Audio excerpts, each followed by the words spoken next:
Hello everyone, and welcome to this month of 10 Candles, where this will be one of our first games of the month before our Halloween game. So, in case you don't know, and you are the first time watching anything like this, 10 Candles is a tragedy horror, which is played usually in a tabletop environment. However, due to COVID, it's a little bit more difficult to do that, so I've tried to translate it as best as I can to an online situation. But just know that at the end of this, all of the characters will be dead. There is no way to save them, but our players must live on and hope that they will be able to proceed and hope that they can live through an impossible scenario. But let's take a look at our table, shall we, and let's see what we've got today. So, let me go on the 10 candles where you can see everything, and you should be able to see yourself typing in the fog of the candlelight, or the little scorch mark. The best way to end up becoming a legend, indeed. As I usually do, this is a disclaimer. I do not very often read the chat in this, and I will not respond to it. Blacksky is here for now to, say to everyone that I'm not going to be doing that, and he'll be able to answer questions about 10 Candles. He'll be in and out, so hopefully he'll be able to help you out with everything you need. But, as you can see by the title, you might have a little bit of an insight into what we might be doing today. But, yeah. How about, with enough being said, we get into the game, and we see who we have today. Right, hello. Are we here, or are you still getting food? No, I'm here. Alright, perfect. Oh shit, I was watching your stream and I thought you were talking about it. Okay. God. Okay, is everyone here right now? Just make sure. No. Yeah, I am. Okay, that's you. I don't... Oh, Rusky's here. Okay, perfect. So, yeah, as said, the people playing with us today is Morg, Comrade Rusky, and Nick from our D&D campaign. So, it's going to be a nice little mix today. But I think because we are about to get into the longest part of the game, how about we just get into it? So, as you all know, 10 days ago, the world went dark. And 5 days ago, they came. And all you know is that they are afraid of the light. And it's all you know about them. For now. But, for now we must work on our characters. Now, as you see in your Discord channels, you have a place called Vice and Virtue. I've already talked about it before, but please put in each channel one word that is a vice and one word that is a virtue. So, yep, keep your thinking and see what you can do. I'm one, yeah. Okay. Wait, sorry, explain to me each one of them again. Okay, so a vice is something negative, something your character is less proud of. While say virtue is something your character is more likely proud of and will probably help them more than it could cause additional challenges. That is the purpose of a virtue and a vice, and this is what we will create our characters around. Since with 10 Candles we create our characters in-game, there is no preparation. I usually over-prep when it comes to 10 Candles because I even have a small setting when it comes down to things. I need to make sure I spell that. Let me think about this. Yep, don't worry, take your time. These times usually take quite a bit. And anyone who's watching, please let me know if you can hear everyone, just to make sure that they are all of the right level. So vice bad, virtue good. Vice bad, virtue good. They can be something about their character, they can be something they are good at, or maybe even something about their appearance, if you want to. Even about smell. Okay. I'm getting sounds good. Okay, good. Well, let's see now.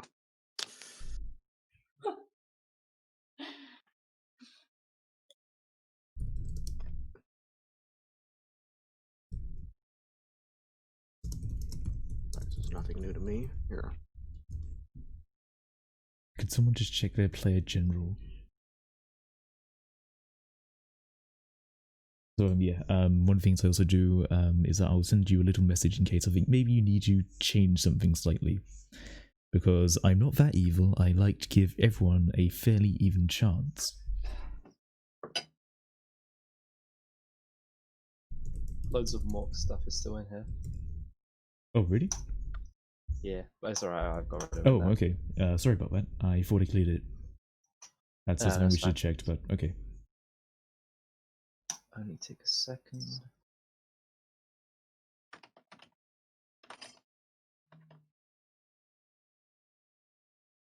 Okay.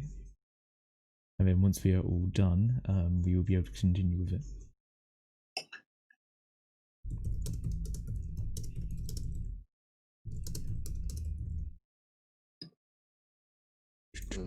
Yeah, this is suffice. Yep. If there is any issue, I'll message you in player general, and you'll be able to change it yourself. But yeah.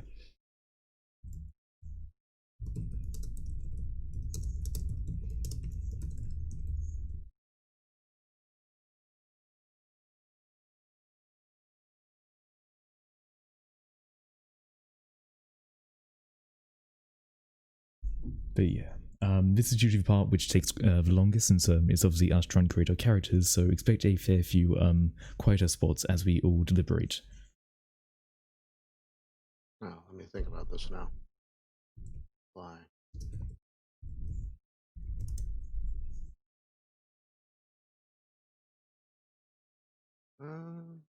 I didn't realize how much of a delay there was from Discord to Twitch. Oh yeah, there is a bit of a delay. It should only be about 3 seconds, but yeah, it shouldn't be that bad. I think it's like 15 seconds. Oh really? Shit. I might refresh my Twitch. It might just be Yeah, a problem. yeah. Maybe take a refresh. It should only be about 3 seconds, but yeah. Because right now you're just talking about how there's usually a quiet spot in between. Oh shit. Okay. I think everyone is done with theirs. Has everyone written their thing? I've taken a look through. Yeah. Right then. Vice and virtue? Yeah. Yeah, Vice and Done Virtue. Perfect. That's all we need right now. So, how about we go down the table and see what each person has put for each. So, let's start with Mork. What have you put? For my vice, I put indecisive. For my virtue, I just put strong. Okay. Confident. Sorry, confident. Yeah, I was about to say. Alright. Rusky. For my virtue, I put nimble. For my vice, I put arrogant. Alright then. And finally, Nick. Well, for my virtue, I put accurate, and for my vice, I put addiction. Alright then. Interesting. So, as you might or may not remember, there's also one more thing we need to do. Does anyone remember? That's the break, Character. right? Yeah, swap them. We are going to swap our virtues and God damn it. vices. So, Mork, could you please send your virtue to Nick? And Nick, could you send your vice to Mork? And so you'll be sending your virtue up and your vice down. So please send that to a DM. And once we have all swapped, we will then reread what our characters have as traits and see what makes them Wait. them. I'm sending my my virtue to Guybot. Yes, you will be, and you'll be sending your Okay. vice down to Comrade Rusky. Yeah, sorry, I often reference Guybot as Nick, since that's how I know him, but yeah. No, I actually thought it was a bot at first. No, don't worry. Oh god. Fair enough. Wait, Mm. so did you say vice up or vice down? Vice down bad. Vice down. Down Okay. bad, you know, things like that. Virtues will take you up to heaven, Okay. vices will take you down to hell. And I'm Sounds guessing And you said I should send my vice to Rusky? You send your vice to Mork, since you can't send it to me, so it'd be the next person, which would then be Mork, if you would think about it as like a circle. Usually this is a lot simpler in real person because we simply have pieces of card that we swap, but unfortunately, due to the online nature of things, it's a little bit more difficult. Well, arrogance still surprisingly enough works for my characters, so. Alright then, good. But yeah, make sure you've done your swaps, and then we'll reread our characters and see what we have. And I'm accepting a virtue then? Just want to clarify. Yes, you'll be accepting a virtue from Morg, and you should be accepting a vice from Rusky. Rusky, you should be accepting... So, yeah, hold on, let me just make sure. So yeah, in the event of Rusky, you'll be sending your virtue up and your vice down. Okay? I don't want to overcomplicate things, but yeah. Okay, so I am confident. And Rusky, if I can make sure that you write in what you have, is that your changer? Yeah, my vice hasn't changed. I don't. Okay. Did you not get a vice? Not yet, no. Okay. Could you make sure you send the vice down to Rusky, Morg? I did. Yeah. Might want to check. Oh, Yeah, indecisive. Wait, no, yeah, no. I And- meant. And you said send my vice to Mork then? Yes, because while she can't Good. send it to me, you send it back around. Think of it like that. Oh wait, no, sorry, yeah, my vice has changed. I meant Okay. my virtues. As long as they've changed, I'll then do one more look over to make sure no one has the same thing. That's just the key thing I'm looking out for. No, I've done my corrections, I believe. Although I am saying there are two people here with this nimble virtue. Yeah, my virtue hasn't changed. Okay, I would like for you to change that.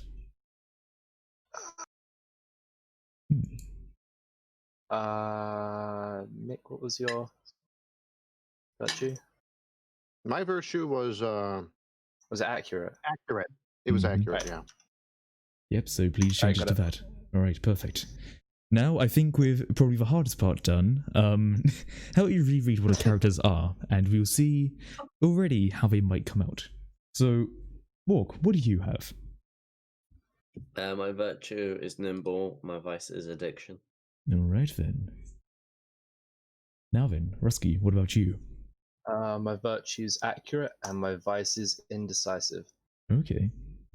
And finally, Nick, what about you? Well, my virtue reads as confident, but my vice is I am quite arrogant. Almost perfect, actually. Probably actually one of the better Right. ones we've had when it comes down to swapping things. Nice. Yeah, All right. surprisingly serendipitous, Yeah. considering what I have in mind for my characters. So Exactly. Perfect. But fits yeah. the profile. All right then. So the next part we'll be doing is using those traits that you now have. I want you to try and write down your general conception of your character. So what you'll do is that you will change the character concept channel name to your character's name, and you'll write a message in that channel to describe your character in basically a short paragraph if you want to, or merely just a few sentences. If you want to as well, you can change your name in Discord to that character as well, and in Roll20, to add a little bit more of that sweet immersion. I forgot about this part. You have to make up a name. Yep, you have to make up a name. Generator. Quick name. Which one is good? But yeah, all character is definitely done as a fully improvised bit, hence why this part usually takes the longest of most parts. The rest of the game should flow fluid. Yeah. Sorry? Character conception. Yep, character concept. You change the channel name to your character's name, and then you put into it what you want your concept of your character to be.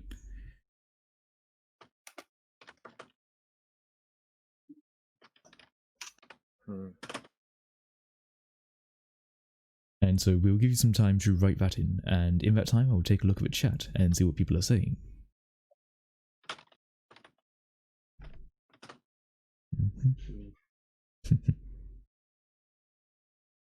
Yeah, no, that's a fine average. If you're only tuning in for a bit, this will be uploaded onto YouTube as well, so by all means you can watch it then when it does. Just it might be a little bit, since I usually forget.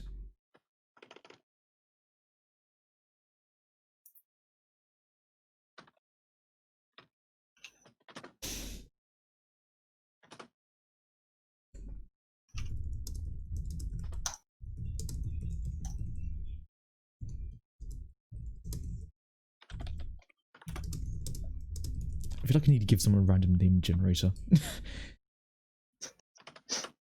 I tried generating a random name and none of them were good. Oh, god damn it. That's a good name. I hope this suffices. I'm just checking over some bits now.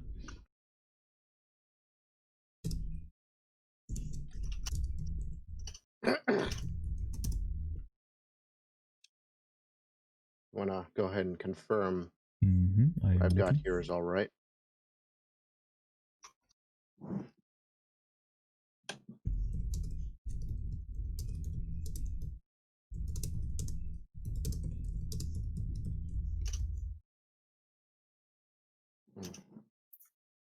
Is my character concept okay? I should add a bit more.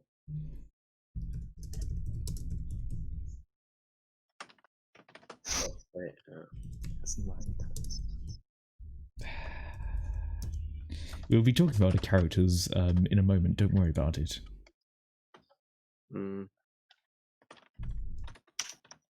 We will all be sharing and shaming each other for what has been created, so don't worry.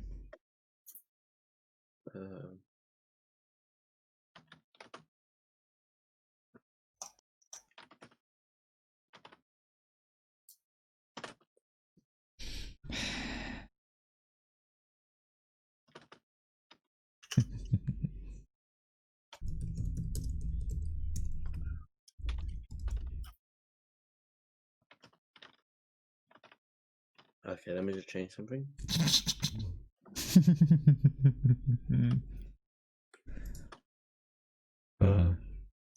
Can I do that?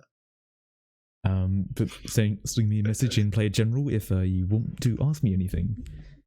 But just know I've set you a challenge, and if you are very much willing to take it, or you're willing to put down.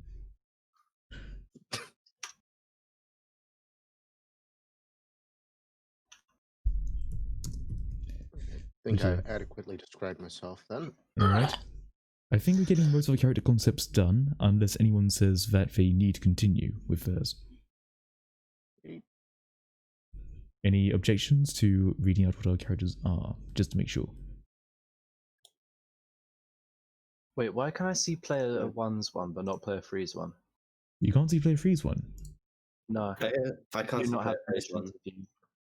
I see player 2. Okay, that's odd. I'm not seeing when you got no player 4. Maybe try that. I love player 2's name. Okay, that's odd. And we'll be reading out our character concept anyway, but okay, at some point we might need to remake the server to make sure it all works, but yeah, okay. We'll be reading out what we are anyway. If you can see each other's names, that is good, and when it comes down to it, I do suggest renaming yourselves in Discord to that, but keeping your number. I'd give that a recommendation, just in case there are any more issues. It appears that Discord has been a little bit iffy for me lately. Since if you just rename yourself to the person that you have named yourself, but leave in the number, because that is your order. Okay. Yep. Yeah. At the end of the beginning. Just leave a number in at the start and then put the name afterwards. Because to give a little bit of a peek behind the curtain, we've had a few issues with Discord, and we had to make a whole new table because for some reason it didn't want to allow people to actually talk in it. Don't worry, Mork, I'll sort out your name. You might not fully understand what I mean. There we go. Okay, so with that, I think that is all done for everyone. So, is everyone ready to explain what their characters are in their own words? Yeah, I'm set. Okay, we will go like before, and we'll start off with Mork. Tell me about Harrison Cartwell. You're muted, by the way, my dude. You are muted. Oh shit. Don't worry. We'll get the scuffed out of the way with now. Alright, get his character. You know, Harrison Cartwell is Italian, 34 years old, short, 4'11", blonde man. He's a neuroscientist, loves cheesecake. He has 9 toes. Recently divorced, has 2 cats. I see. An interesting impersonation, I would say. But yeah, let's move on to our next character, Craig. First of all, I pray that he uses that voice all the way through. Also, I kind of just built it off of the vices and virtues.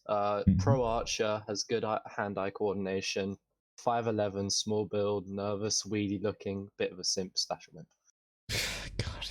Does he have a tier 3 sub? Yes, of course. And to the Chaos Corporation channel to make sure. But anyway, I'll stop the shameless promotion. Let's go on to our last character. Shut the fuck up.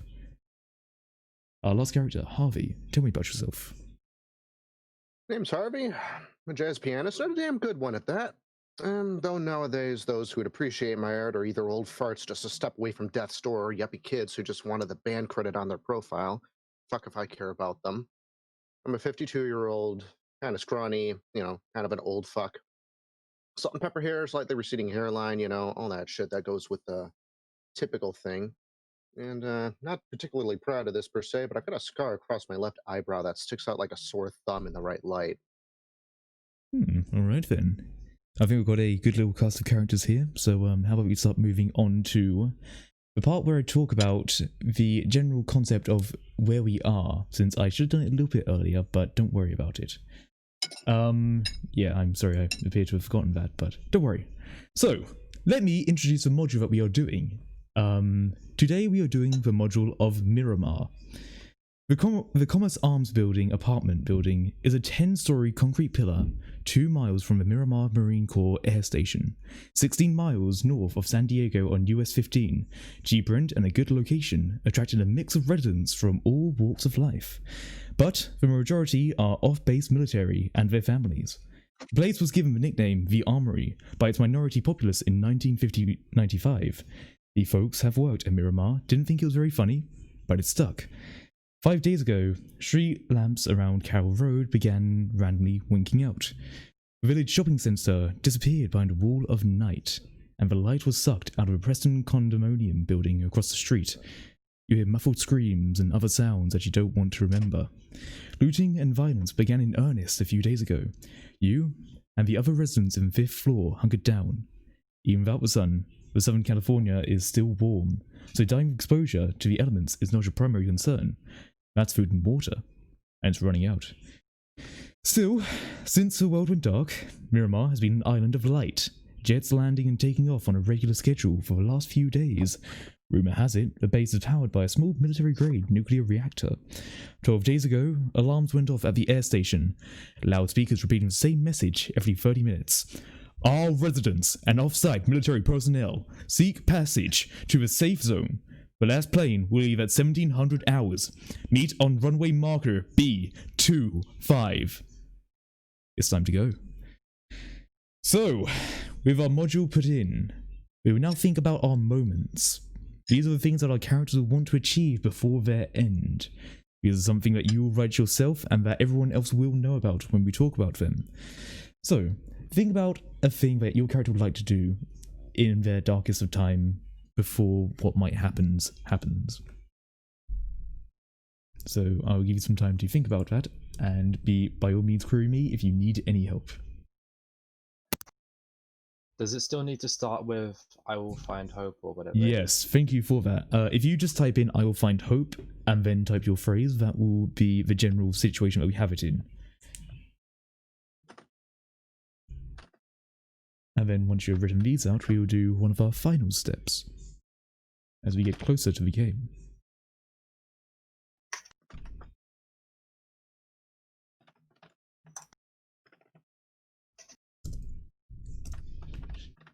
Mine good?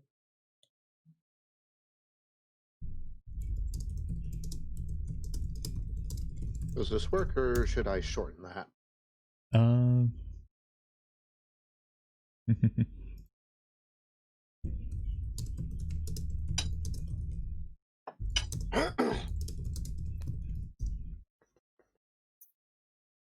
That.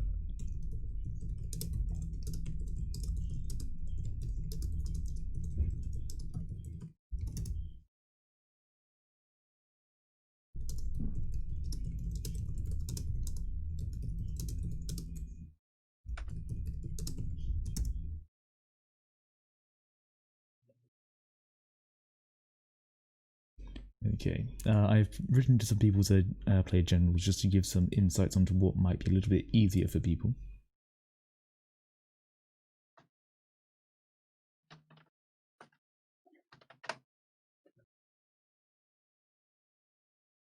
I've removed specifics. That is fine. Good. Alright then. So, I think with that, everyone has actually written theirs already. So how about we share? So we will start again from the top. Harrison, tell me about what you want to do. Okay, so I will find hope when I get a comforting hug from an old friend. How nice. Craig, what about you? I will find hope when I save a life. Noble. Harvey, what about you? I will find hope in telling that son of a bitch he was wrong. Perfect. A nice little mix-up we have, so let's see if we can get deliveries out, shall we?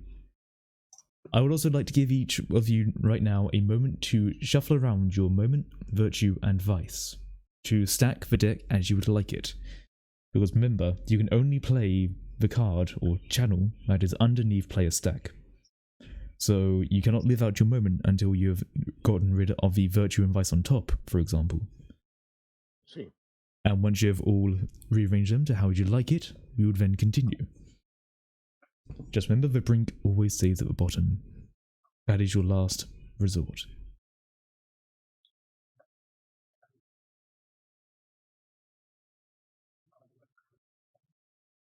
This seems appropriate.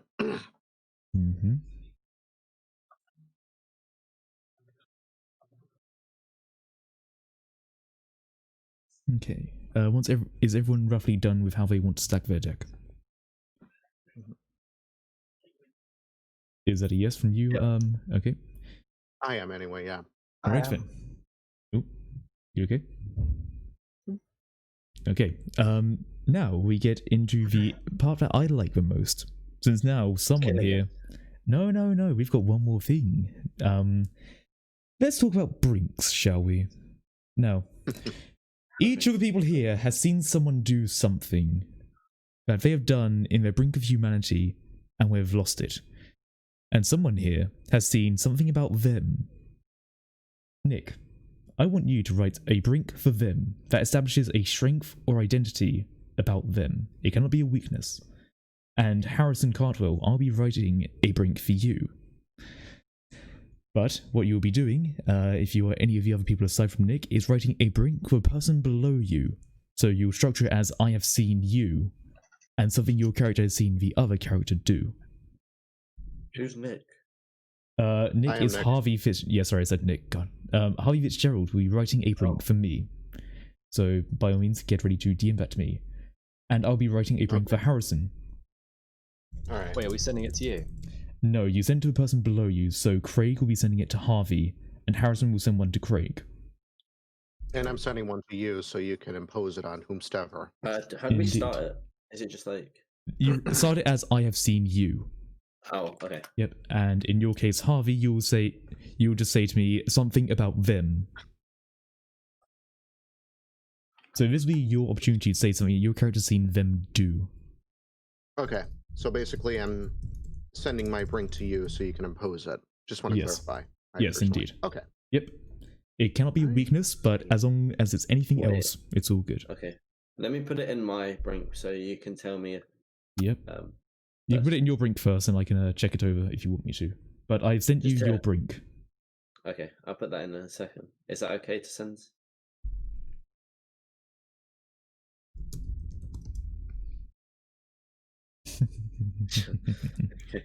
Okay. No.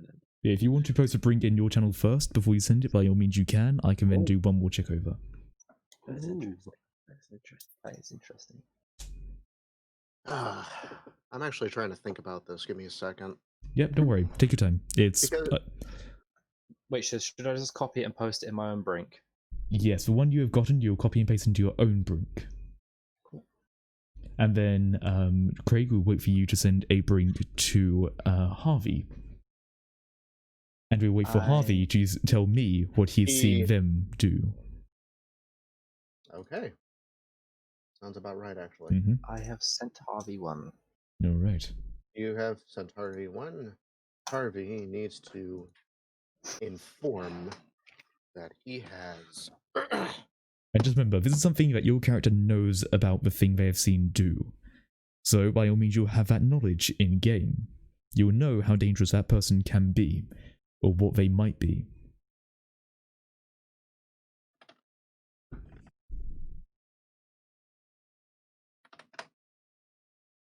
How does that work?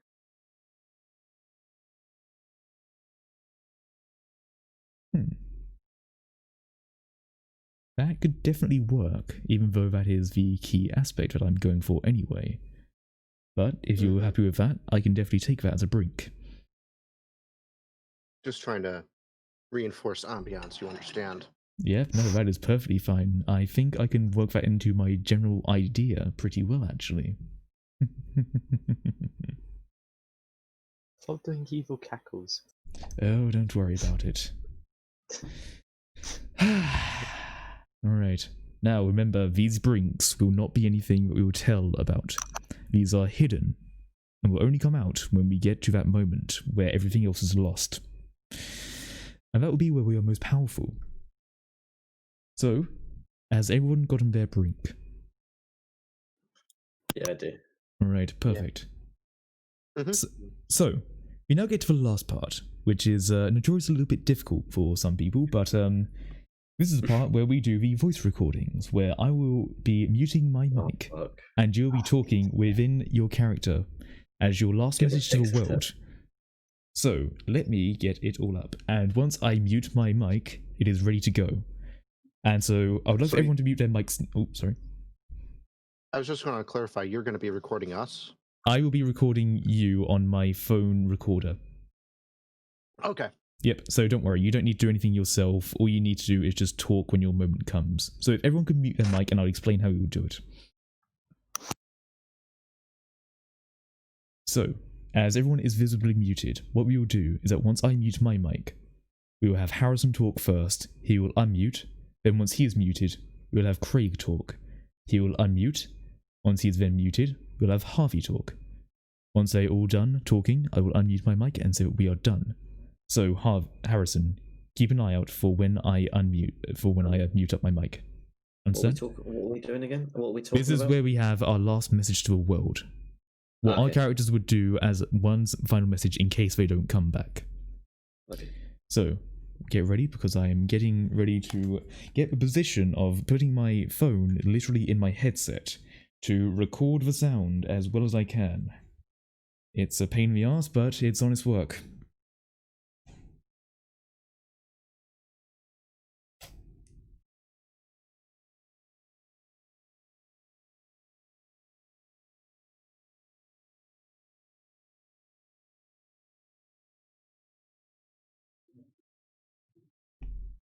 You know, this is my last message to the world. I just want my ex-wife to know, you know, the kids are not mine. I know they're not mine. You know, screw her.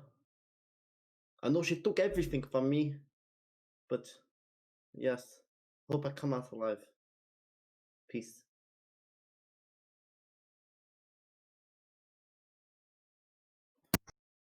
If you find this message, just know that I die not trusting anyone. Tomorrow we are planning to leave and hopefully escape this place, but I don't have any faith. If you find this, if you're unlucky enough to, presume me dead.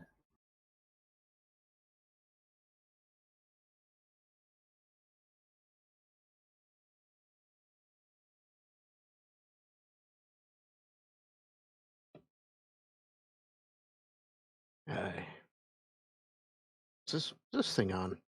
I hate these things. I just want to say that my career has been, I always thought, a very formidable one. And that's how I'd prefer to be remembered if I don't get out of this damn thing. I don't even know what the hell's going on anymore. The world is a nightmare. But I suppose it always has kind of been for me. I don't fucking know anymore. Just know that if you do find this, I died, for all intents and purposes, doing what I enjoyed. And my music, my legacy, that's just what I prefer people to remember me by. And not everything else. If it's all the same. Satchmo, I'm coming for you.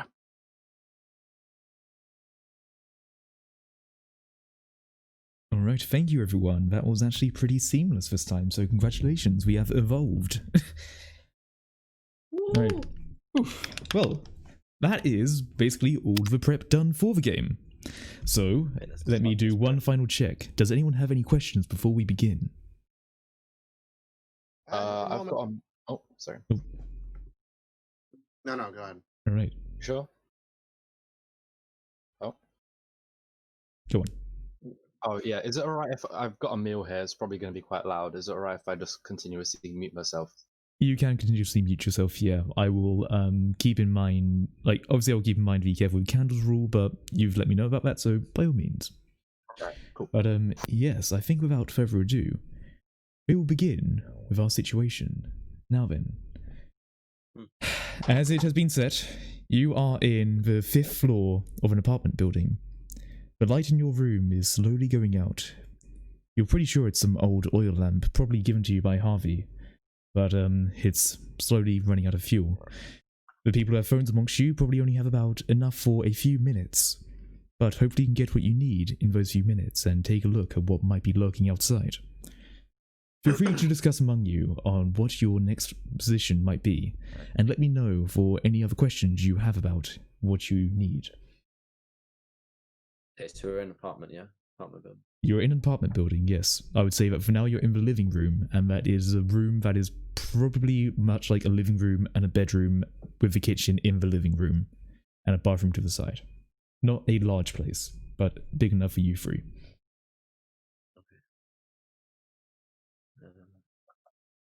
You guys have any cell signal?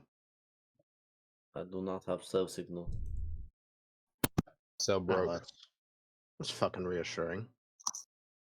My phone is dead. All right. I'm going to go through the kitchen, grab anything I can find that I think I can take with. All right. So I would say you have been in this room for a while, and anything you haven't found in the kitchen already, you're probably not going to find again. Okay, is this apartment clean then, or is it just a kitchen?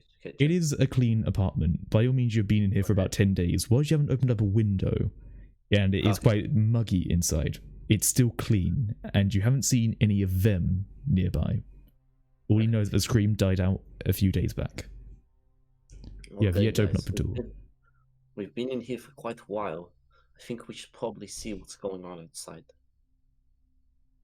Okay, but that fucking weird screaming outside, it only died down, but that could just be because they're coming for us next. It could be, but we do not have much more left here to survive. We need to scavenge. No, I guess we don't. I mean, have we even gone through any of the other apartments? Is there anything else in this damn building? You haven't gone through any of them yet. All you know is that you hosted up in here, but your food has since run low, as is your water, and that now your light is running low.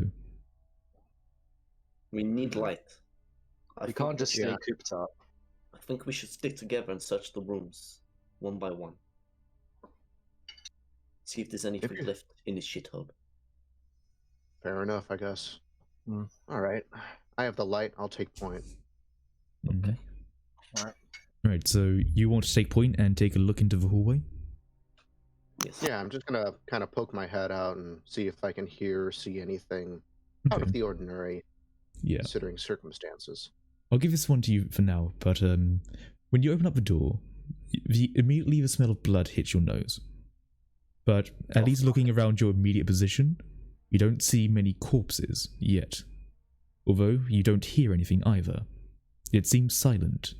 And you know that there are a few doors around, one of them being ajar. Ajar? Ajar, yes. It's not fully closed, it's slightly open. Oh, okay. Oh, Jesus Christ, what is that smell? That's blood, actually. I recognize that. That's horrid. That was a fucking crazy night, too. That's actually the worst part. It's almost too quiet. Yeah, it's very eerie here. All right. If you value your lives, you'll stay behind me.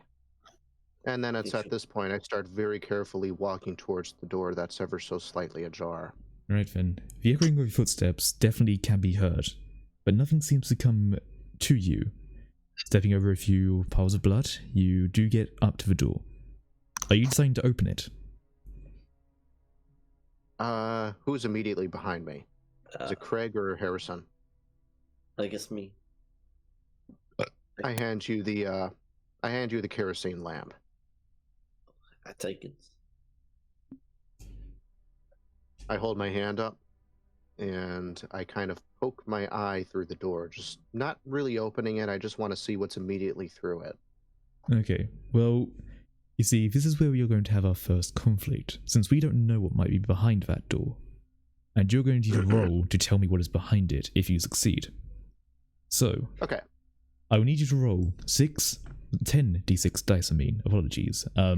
You roll the 10 d6 and any 6s are successes. Any 1s will be left out of your dice pool for the rest of this scene. Okay, I have to figure out how to roll this. Yep, so that's a straight d20. We'll ignore that one. So you should just be able to 10 d6 with whatever command you did for roll. It's a decent roll. Better than in D&D. So can I just do this in like the text box here? Yeah, just do the roll 10d6 and that will show each single dice, which is why I use roll 20. I say 10d6. Yep, 10d6. So you're carefully trying to peek your head around the door, and depending on what you roll here, you'll be able to tell me what is behind that door. Well, I'm assuming that what you were trying to look for is some form of danger, or if it is in any way lootable. Yeah, sorry about this. I'm not used to this. I'm not used to rules. Yeah, don't worry, it's fine. It should just be a /roll 10d6. /roll 10d6, thanks. I think it is, if I remember correctly. Is that incorrect? Oh no, that is. Perfect. Right. Oh, that did work, okay. Good for you. You have 2 successes and no 1, so you don't lose any dice and you succeed. So, tell me, what is it you see as you open up this door? So as I creak the door open, I immediately spot a corpse, at least half a corpse. And the frails in my eyebrows just sort of furl a little bit, you know, seeing this, not really accustomed to it. But in the kitchen, I can see a couple of sealed boxes of food. However, the room's just a little bit too quiet, and there's a couple of shadows in here I'm not certain I trust. All right, indeed. So yes, as you peek over the room, immediately you're hit by a much stronger sense of blood. Oh. Who wants to go before me? I'm alright. I'll go, mate. Although I will say, one of the things, if you want to, is take a look at the body, and I will tell you a piece of information for free. Oh, can you hear me? Yeah. Yep. Can you hear me? Okay. Yeah, we can hear you. Uh-oh.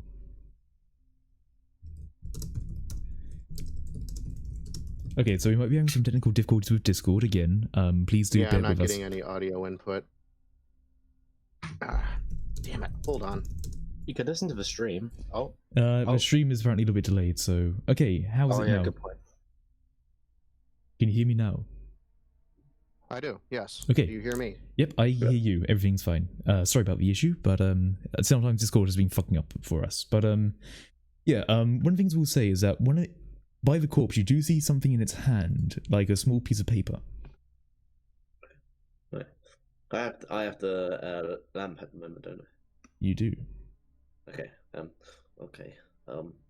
I shine like the light, sort of like in the doorway, so that I can see further down and at its hand.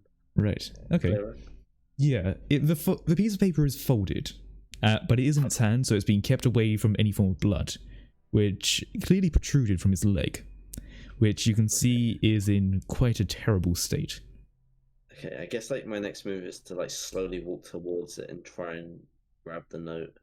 Okay. Like because I see it. Mm-hmm. I mean, would you like to grab the note? Sure. Are you positive? I'm gonna have to roll, I. No, you get the note.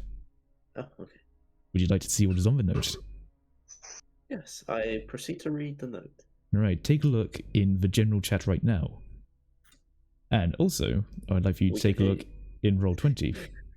Yeah. So, as you open up the note, you do realise that it's some form of map. It's not an actual map, but it's something pretty well written on as some form of escape. If you take a look at Roll20, this will be what you can draw on.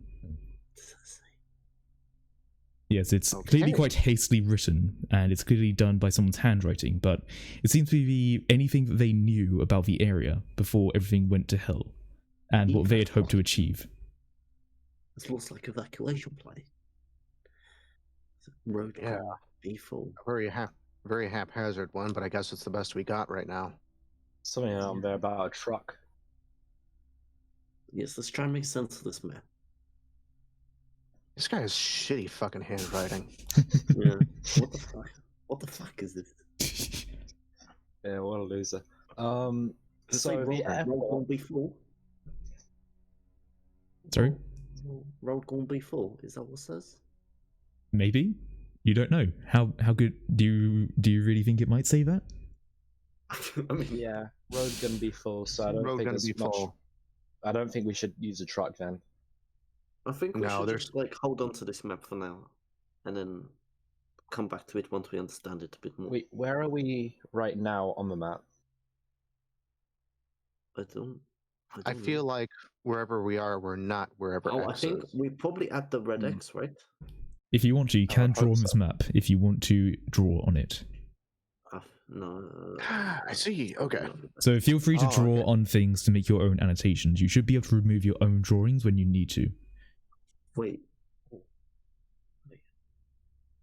So if you want to mark things out for everyone, by all means, go ahead. Is my So stuff going transparent? What the fuck down It's there? quite transparent, yeah. Ah, okay. But don't worry. Did someone draw a Alright. little face on it? Oh my. That was me. I was just testing. So yeah, by I all thought means, that you was can go part back of to this map to make your plans. The map is also in the general chat if you want to take a look at it. I think this here says dead. Yeah, it not looks mistaken. like that. What's that thing below it looks like a wrench. Oh, raised truck. There may be some materials in there we can use. Yeah. Maybe Yeah, there's no point using the truck. if the road is full. I mean, has anyone actually looked outside lately? Well, I mean, I think the person who wrote this did because they seem to have a good idea, but I think that might have been what led to them being This whole thing. dead on the floor. This whole thing was sudden then. That means there's a bunch of cars on the road. Hmm. Which means that if there's a bunch of cars on the road, there may still be keys in the ignition. We may be able to use that. If the True. road ever actually is clear in any respect. One thing we'll say is that it is going to be a fair distance getting to where you hope the evacuation center will be. So unless you're willing to walk it, a car might be a decent option. Well, it says the evacuation plan, and it says north Mhm. underneath it. An arrow pointing north. I've had an idea. If we're in the top left, we need to get to bottom right. We should probably take the truck and see if we can go to that green patch, whatever that is. That could Wow. be grass or whatever.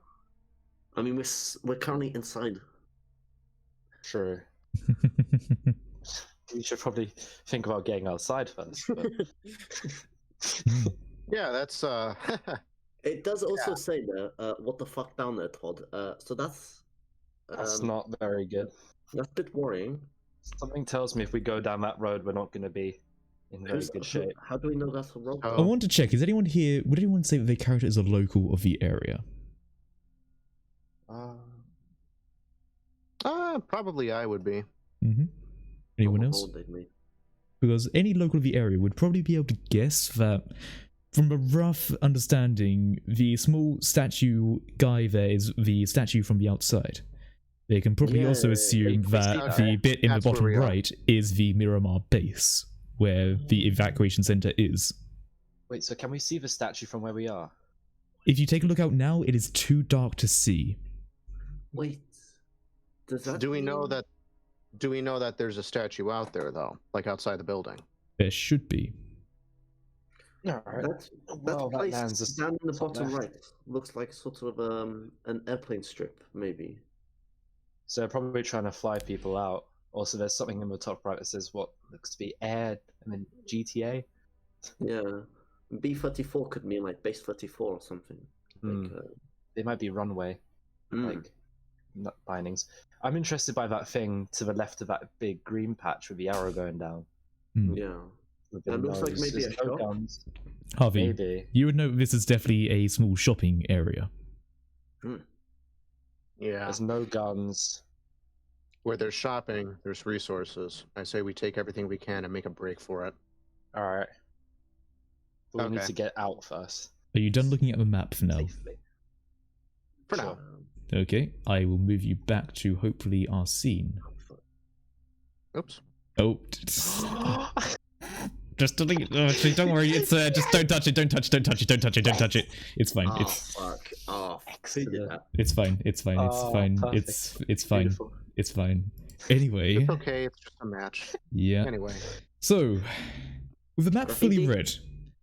read, I suppose you guys have a plan, and you also now have a freshly cleared apartment. Okay, so Yeah. if we go out to the apartment and then down the road, there should be a truck.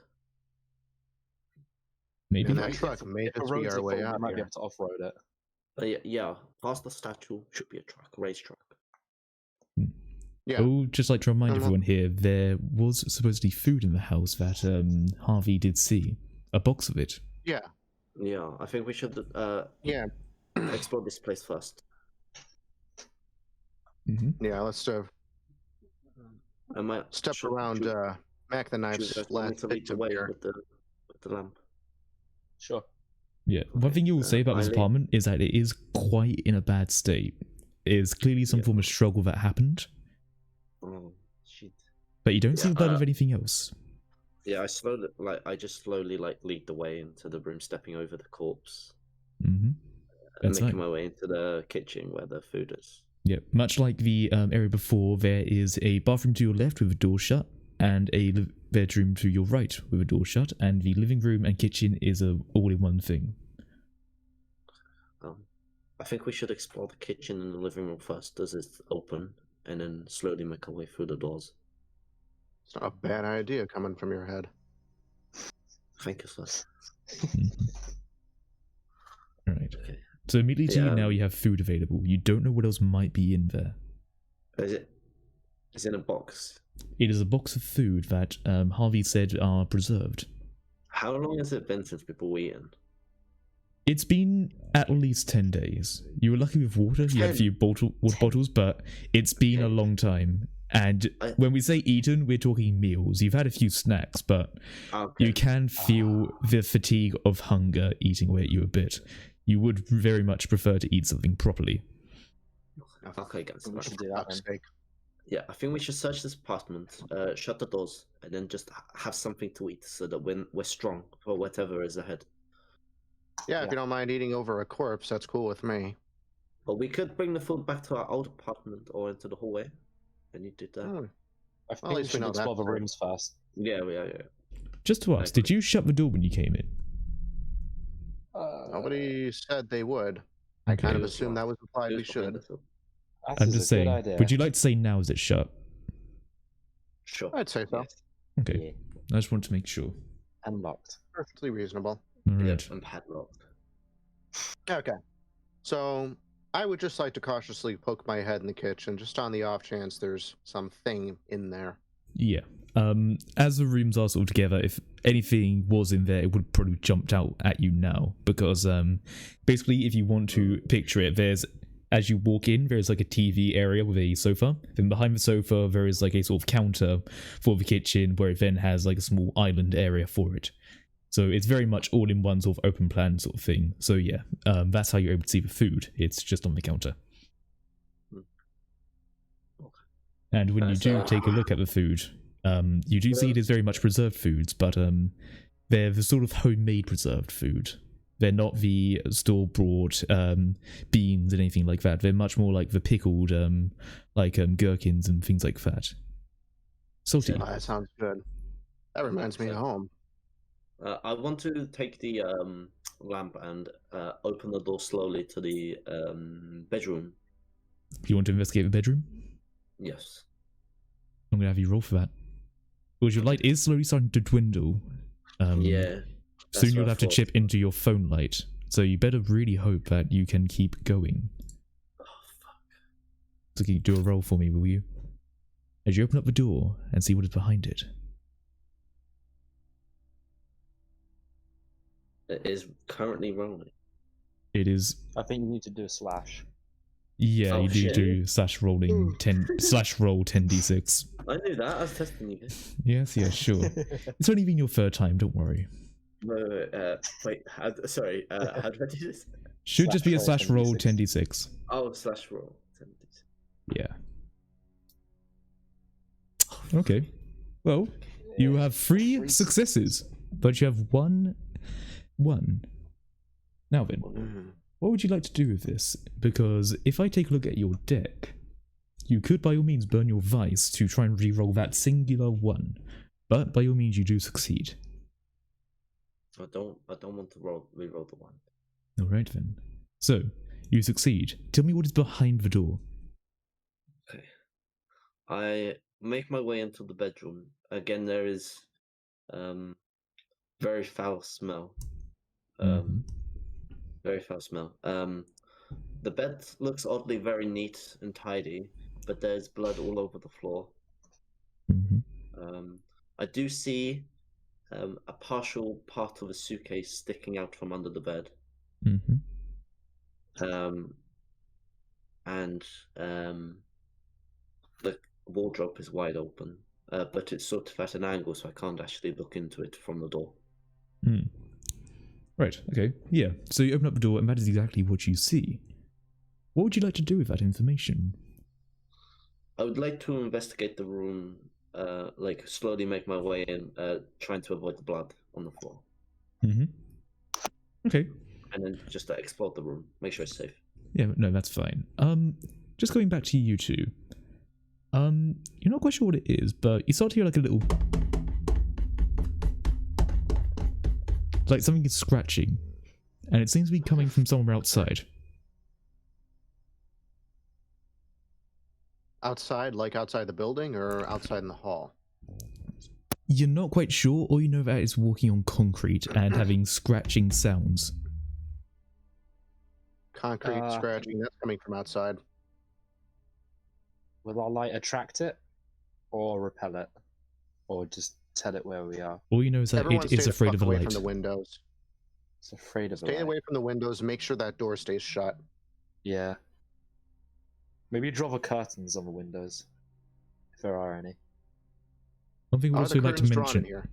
they are not drawn, but one thing I'd also like to mention, if you did walk in the hallway, you do know that it's a very hard surface. It wasn't plush, soft surfaces. And you're on the 5th floor. So, how vividly could I have heard that scratching?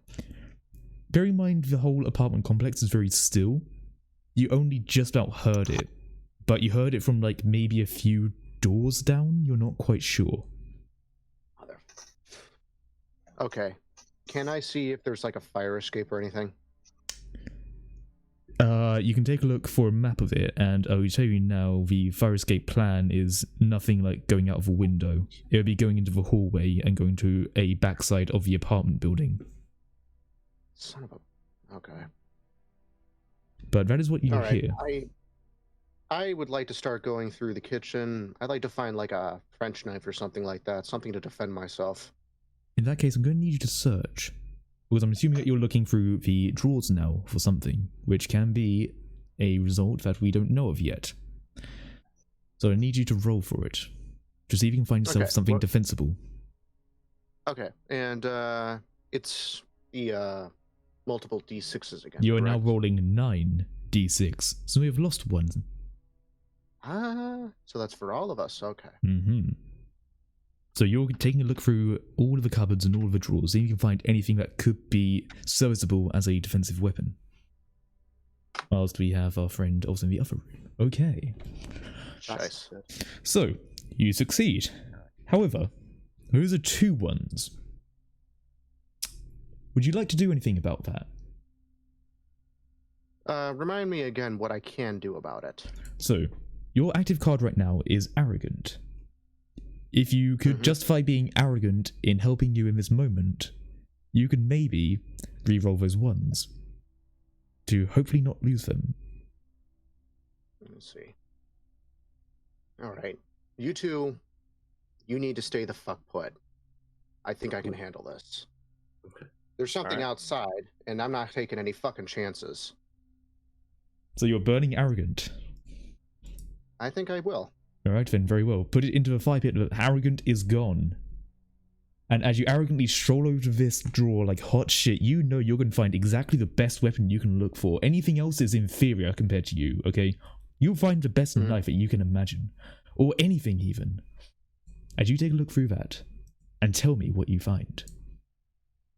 So as I'm going through these drawers, I find what appears to be, as a matter of fact, a handmade knife with an emblem that says it came from a steel mill. The knife itself is slightly serrated, and it seems to be rather sharp because I accidentally cut myself on it. Right. I pull it out of the drawer, and I slowly go by the door, and I just want to quietly listen if the scraping is still there. We'll get back to you in a moment, but you don't need to search anything else. You know you've gotten what you need. So, yes. Can we get back to our friend in the bedroom? What would you like to do with this information that you have about his suitcase? Okay. I would like to inspect the suitcase. You want to open it? Sure. Okay. I slide the suitcase out from underneath the bed. Now, before we do that, I just remembered, I'm sorry. Nick, could I have you roll 2d6? 2d6. Oh, okay. Yep, that's to reroll for ones. I forgot about that. I'm sorry about that. No, you're good. So let's see, Harvey. You still lost one, but you saved one of them. Could come in handy. So, you want to open up the suitcase. Mm-hmm. Well, your light is dwindling and you don't know what could be in there. How about you roll for it? D8.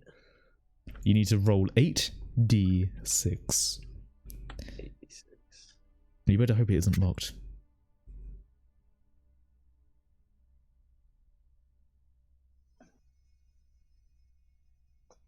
It is rolling. Mhm. Alright. So, you have one success, so you won't darken a candle, but you have lost a 1. No. You know what I'm going to ask. No. Is there anything you would like to burn? Yes or no? No. We'll continue Not then. yet. We have 7 dice in the pool to continue with. Tell me what is in that case as you open it. Wait, open it. Wait, sorry, wait. What fuels our lamp again? Sorry? What fuels our lamp? Like, is it, You have an oil lamp, so it's oil, not exactly the okay. most powerful lamp, but it's enough to light up a room. Okay. In the suitcase, I find enough enough oil to like search another room or two. Mm-hmm. A very small amount, but a little bit. And I also find a chocolate bar, which I choose to keep in my pocket and not tell anyone about. Right then. Cool. Now then, let's go back to our man in the no. door. I just want to see what you are looking to do. I'm trying to quietly listen for anything while telling everyone to shut up. Shut up! Damn it! Something out there. No, but yeah, no. You put your ear to the door, and you do hear scratching. You think it's somewhere further down the hall, but you can't quite make it out. All you know is that you hear like scratching. It could just be a dog, for example, but you're not quite sure. All you hear is claw. Okay, I've got the knife in my hand. I place my hand very, very carefully on the doorknob and start very slowly turning it in hopes that I don't make too much noise at least. Okay. And what I'm basically looking to do is I just want to see if there's anything solid out there that I can identify. I will say you don't have any light with you. The light is with Harrison. So you open up that door without any light. Would you like the light in one hand and the knife in the other? Or would you like me to hold the light behind you? Okay, just keep the light behind me then. Now, is the door open as you're talking about this? No. Okay. No, I'm still turning the doorknob. Alright, alright.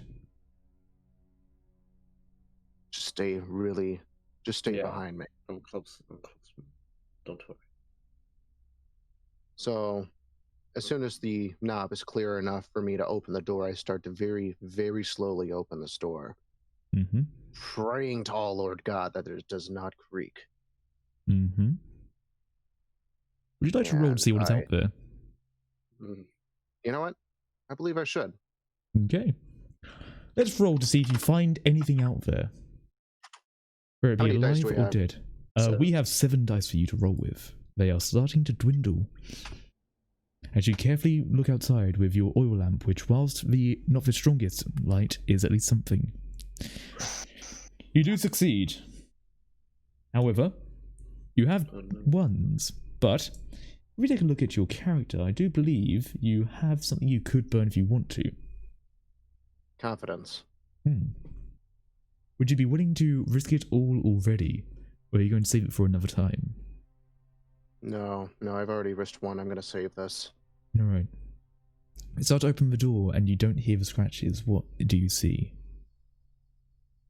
So, only as far as the lamp can cover, I'm not hearing any scratches anymore.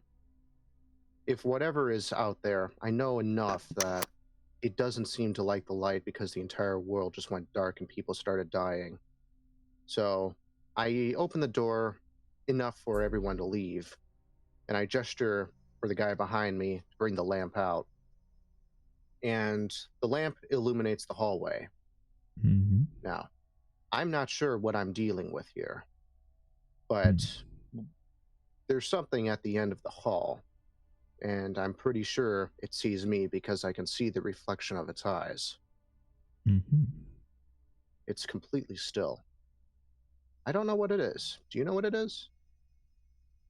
Does anyone know what it is? I have no fucking idea. All you see is that there is a shining of a light outside. Well, not outside, right by where you would imagine an emergency door would be. It is frozen. I have no idea. Probably best to assume the worst. Why would it spare animals and only kill humans? So I think we should just, whatever the hell it is, back away. Is where it is the only way out? There is not, the emergency exit is not the only way out. There is a large staircase to the right of you, I would say. So if you imagine it, your room that you're in right now is roughly around the middle. There's to the left of you a emergency staircase where you see lights shining back at you, almost like cat's eyes. Then to the right, you see the staircase. Where's this figure? It's not a figure. It's something low down with its light shining at you. They're not actually blinding lights, they are purely just reflecting. But it's looking at you. And that's to the left of you. And I'd say it's a good 10-20 meters. I kind of raise my knife at it. You see this, you fucker? You stay the fuck back. I gesture to you. You should get ready to run like hell. You see the eyes start coming towards you, slowly. Hey! I warned you! Maybe we should get the fuck out of here, mate. I want to back into anywhere else. Is there What are you doing? You have 10 seconds. What are you doing? Is there a fridge in the kitchen? 10, 9, yes there is. 8, I want to go in the fridge. 7. You're going to go in fridge? What is everyone else doing? Go back in the I'm apartment. gonna run for the fucking staircase. Okay. I go back in the apartment and shut the door behind me. You guys are going to shut the door behind you and someone's going for the staircase. Did you say you're going to put the fridge in front of the door? No, I said I was going to get in the fridge. You were going to get in the fridge. Okay. Interesting. Fucking idiots! Fuck you. Man. I want the two people in the apartment, one of you two to do a conflict roll to see if you shut that door for whatever is coming over. I wasn't by the door, so I think you should. Oh, fuck. Someone is hiding in the fridge and someone is running inside, back inside, while someone is running away. You are doing 5d6. Wait, who has a light? Me? You just ran into the fucking darkness. Indeed. Yeah, and I kind of gestured for you to start running like hell because we may have had a chance to escape. You're trapped in that apartment now. Mate, fridge is the best option. That's how things go. But I need someone to roll to see if they can shut that door in time before whatever it is gets close to you. Harrison, you have the light and you're in the fridge. I feel like it should be Craig. Okay. All right. Oh, no, man. So yeah, ignoring the name that you have, that is your roll, you do succeed. So you hear it slowly coming towards the door. What do you do? I mean, he runs off down the staircase. He runs off back into the apartment in the fridge. So I choose to shut the door, lock it, and get go over to the kitchen where he's in the fridge. Right, okay. Yeah, so you slam that door shut immediately and you start running back over and you then hear it starting to scratch at the door like a... You know, it's probably trying to scratch at the door. Then you hear a... Meow. Meow. If this is a fucking cat. Meow. I still don't trust it. I hear the cat, don't I? You can probably Amen. hear it, yeah. As you're running away, you do hear a... Meow. Motherfucker. It's a fucking cat. I'm gonna How skin that big thing. is this cat if you could see it through, like... Is it an actual cat? It may have a You thyroid only condition. I don't hear know. that. Okay. Wait. Do you trust do it? you keep running or do you stop and look towards the door? He has no light. Oh fuck yeah. Yeah, but wouldn't the light shine underneath the door so it could illuminate the cat sort of slightly? You ran away from the door. Currently, we have Harvey here in the dark, and only you with light. So all Harvey can do is hit.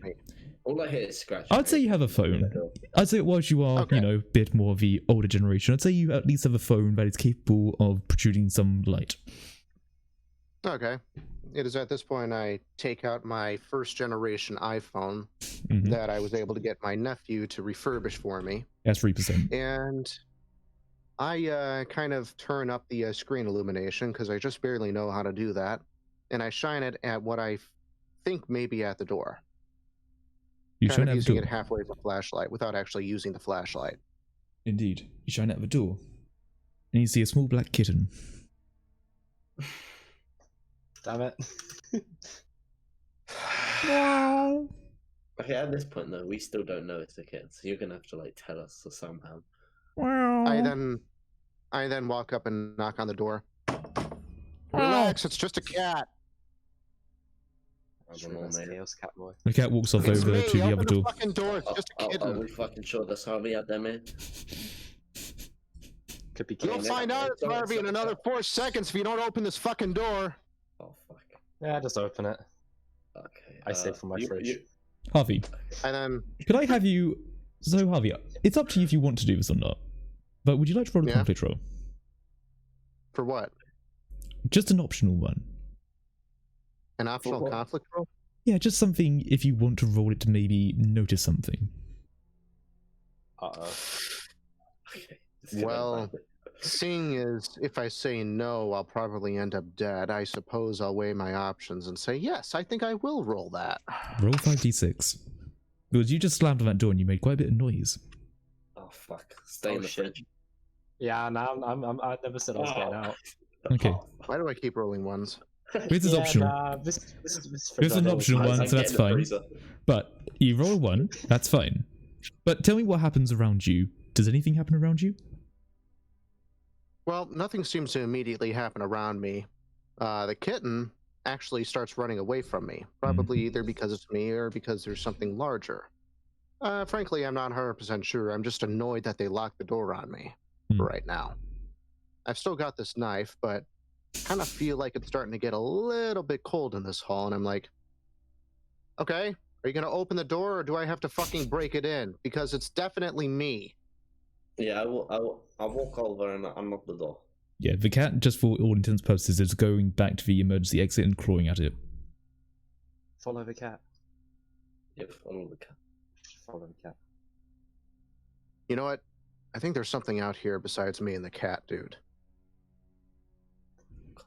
Well, I mean, if the cat was running away from whatever it was, that's probably the best way to go. Yeah. And we should probably go for that emergency exit. Yeah. Okay. It's now or never. Now, So we need to all stay together together. now and we move towards the exit. The emergency exit. So you're going to open up the door? Can you see how much oil is left in that Yeah, kerosene lamp? I'll leave my fridge. Come on, man. Now, I do just want to give you an update on your situation. You don't have any water. You do have possibly some pickled foods, which are probably going to be quite salty. You do have a light, but that is one light. And it's a lamp, which will be much more of an area thing as opposed to a ray. So you do have some supplies, but you don't have everything that you might want. We have no water at all. No water. And if you want to, you might want to look at getting some other sources of light, since Harvey, your phone is now dead. All If right. we really need those fucking pickles and they're salty, we're gonna need a drink. Is there anything in the fridge with me? Can I just, like, have a No, quick it look was already around? checked over by Harvey when he looked for something weapon-wise, but, Oh, you know, yeah. he already threw shit out and everywhere, Everybody, so yeah. chances are that anything was in there, it's broken because he arrogantly searched through it. We didn't actually explore the bathroom, did we? The bathroom door is think locked. so. Okay. Well, I mean, I'm gonna- I think, Is that I this- think we should just make our way out of the fucking. Yeah, I think now's a good time to leave. Yeah. You wanna Okay, leave? I'm really quickly going to search through what's left of that other guy that we found dead. And I Okay. want to see if he has a phone on him. A Okay. phone or a light or something. So you're going to search him. I would need you to make a conflict roll for that, since you're going to need to find something that you want to see on him.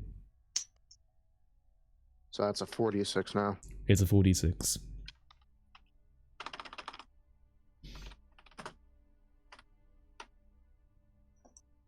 ho ho, lucky. All right. Tell me what you find. Like you wouldn't believe.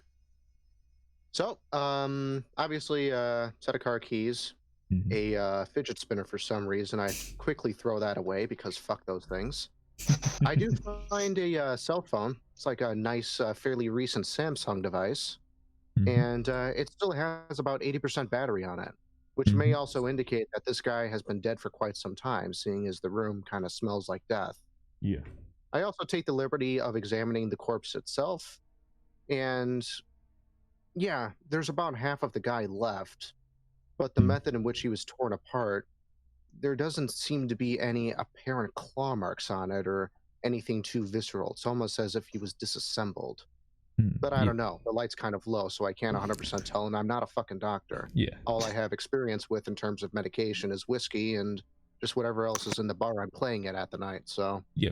So yeah, you find the phone, and what you immediately notice that it is blindingly bright on its phone screen. It is definitely in high performance mode when it was being used, but it still has power on it at least, so you could use it as a source of light for now. But looking at the body, you definitely do see that it was somewhat surgically taken apart, maybe there's like cleaner cuts than others, but you do still see like other different types of things, so it's a whole amalgamation of different wounds that seem to have led to this person's death. That is so fucking weird. None of you have a medical background, do you? I am in neuroscience, but that's about it. Well, must have at least neuroscientist, basic you're the medical closest I training. have. Why don't you look at this? I can do. Do you want to take a look at the body? Yeah. Would you like to try and discern how it was killed? Okay. So, as I said before, there's a few clean cuts. You know. I'm going to need you to do a conflict roll to see if you can correctly assess it. Okay. Roll d4. You are on 4d6. 4d6. Yeah.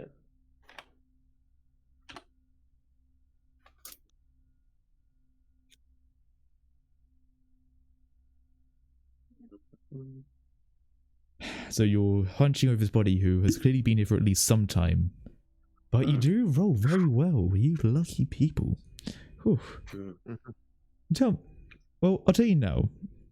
Looking over the body, whilst it looks like very clean cuts, you still notice different ridges in it.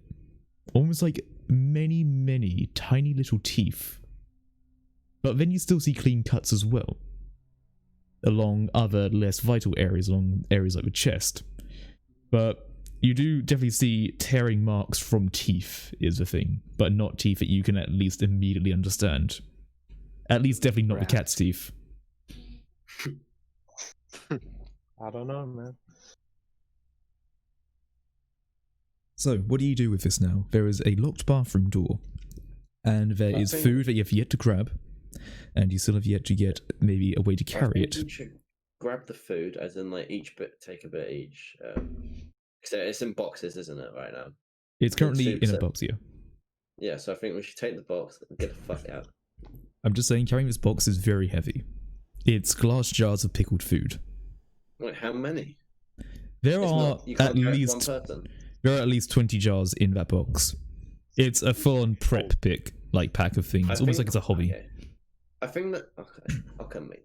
I think we should take a couple of glasses of pickles and then store them, like stash them somewhere. Did anyone find like a knapsack or something? No. Mm-hmm. Maybe we could drop a couple. Someone found a suitcase, right? Oh yeah. Yeah. Okay. Suitcase. That might work. Suitcase. Okay, I grabbed the suitcase. Wait, the suitcase is functional. Yeah, it's not broken. The suitcase has roller wheels on it, so it is definitely functional. It will make some noise. Yeah, but I could pick it up as well, right? It could definitely be picked up, yeah. But it's of like a sort of like metal build. So it's like one of those metal like travel suitcases that could be locked, but it currently is not locked. You could carry it if you want to, but it'll be quite heavy still. Yeah. Okay, for now, I put all the jars in and I roll it around.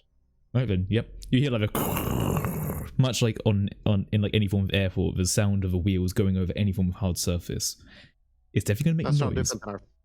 That's no different than our footsteps. If we need to be quiet, we'll pick it up. Yeah. Right. Fair enough. Okay. You know, just if we have to. If there was an inventory, you now have a suitcase full of pickled foods. Okay. Look, guys, should we stop making our way to the emergency exit? Try to Yeah, follow that's not a this bad map. idea as far as it goes. Yeah. See where this map takes us. I do just want to make sure. Did anyone? One thing. Yeah. You know when you said that you looked through that suitcase, did you say how much fuel you got for that lantern, or just that you got a bit? Yeah, just a bit. Okay. I mean, you're not exactly brilliant when it comes to determining things, but being from a neuroscience background, you can at least guess. I shook the thing and I heard fuel in it. Yeah, you might have a few extra minutes of fuel in that. Minutes. Wait, can I turn it off for now? Wait, are we just use? I think we should prioritize. Should we use the phone or the lamp? Well, I found this actually surprisingly nice cell phone on this guy. We can use that until the battery's dead. It's not like this thing has cell service on it. The phone's currently at 75%. Can we change it to battery saver mode? You can. I don't know how these things work. Yes, I can operate phones. You want to try and set the phone to a lower power setting?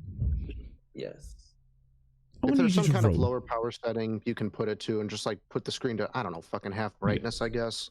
One of the things about this phone, you do notice that it's one of the models that seems to have a different OS put into it. So it's not exactly just some, like, you know, bog standard shit. You're going to need to find a way to get through password stuff. So you might just need to crack a few inputs in and hope you get through to the settings of it. No, I don't think we should do that because that's just wasting battery. I mean, if there's a password on it and it's a different OS, then... Yeah, you know what? Forget it then. You know, I think we should just make our way out, because when we get out, I think we'll be a lot... Okay. At least we'll be out of that. Yeah. Okay, so just to check, how are you doing things? Are you having a lantern, a phone, or both on as light? Just the phone. Well, Okay. Right. Yeah. Just the phone. Just the phone? But okay. before I You guys say okay anything... with it? Well, do we have a lighter? Can we relight the lamp if we want to?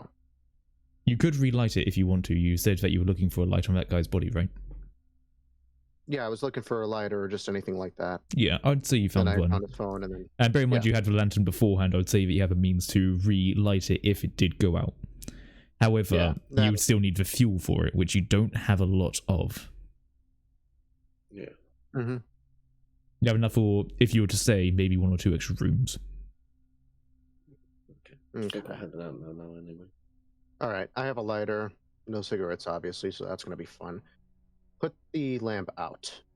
Just roll that little roller down, you know, put the wick down. That's how that works.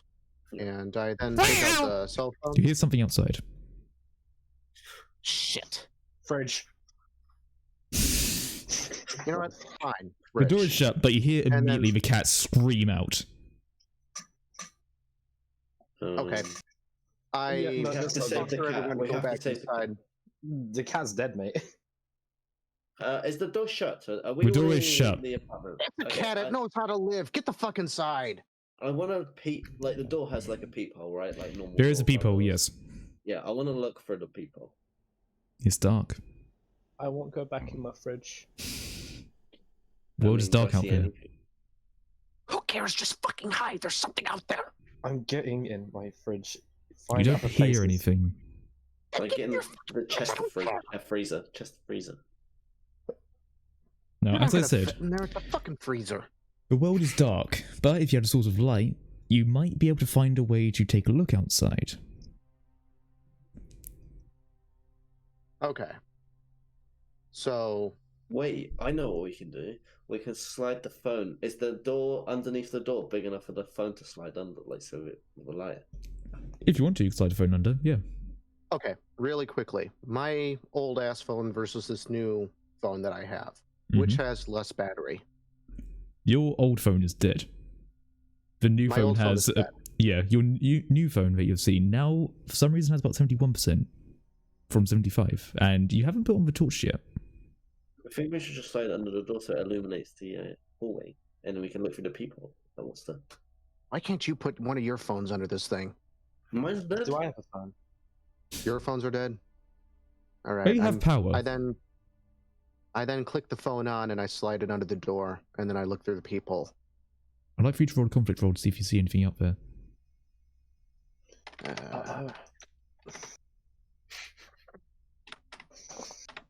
It's a 46. Just stay 4d6. Yeah, I'm not getting out of my fridge. Yes. Yep. 1 success. but a failure as well. So, would you like to re-roll that if you could? No, not yet. We're still In early that in case, you still have 3 dice at your disposal. Tell me, do you see anything move out there? Or is it long Well, gone? Immediately, no, but the door has definitely swung open, and there is some kind of a shadow I can see against the adjacent wall. And at this point, my heart's kind of racing. I'm kind of an old fuck. I never really took that good of a care of myself. It's kind of hard for me to 100% determine what's going on out there. By the same token, I may or may not have had some dealings with mafioso in the past, being in the profession I work in. So I have enough sense to get away from the door and hide somewhere. Do you have combat experience? Well, I mean, I've been in a bar fight or two, but I'm a jazz musician, not a Vietnam vet or something like that. Yeah, I would say that as you're looking through there, you do then hear a door go. I get the knife ready to stab the fucker.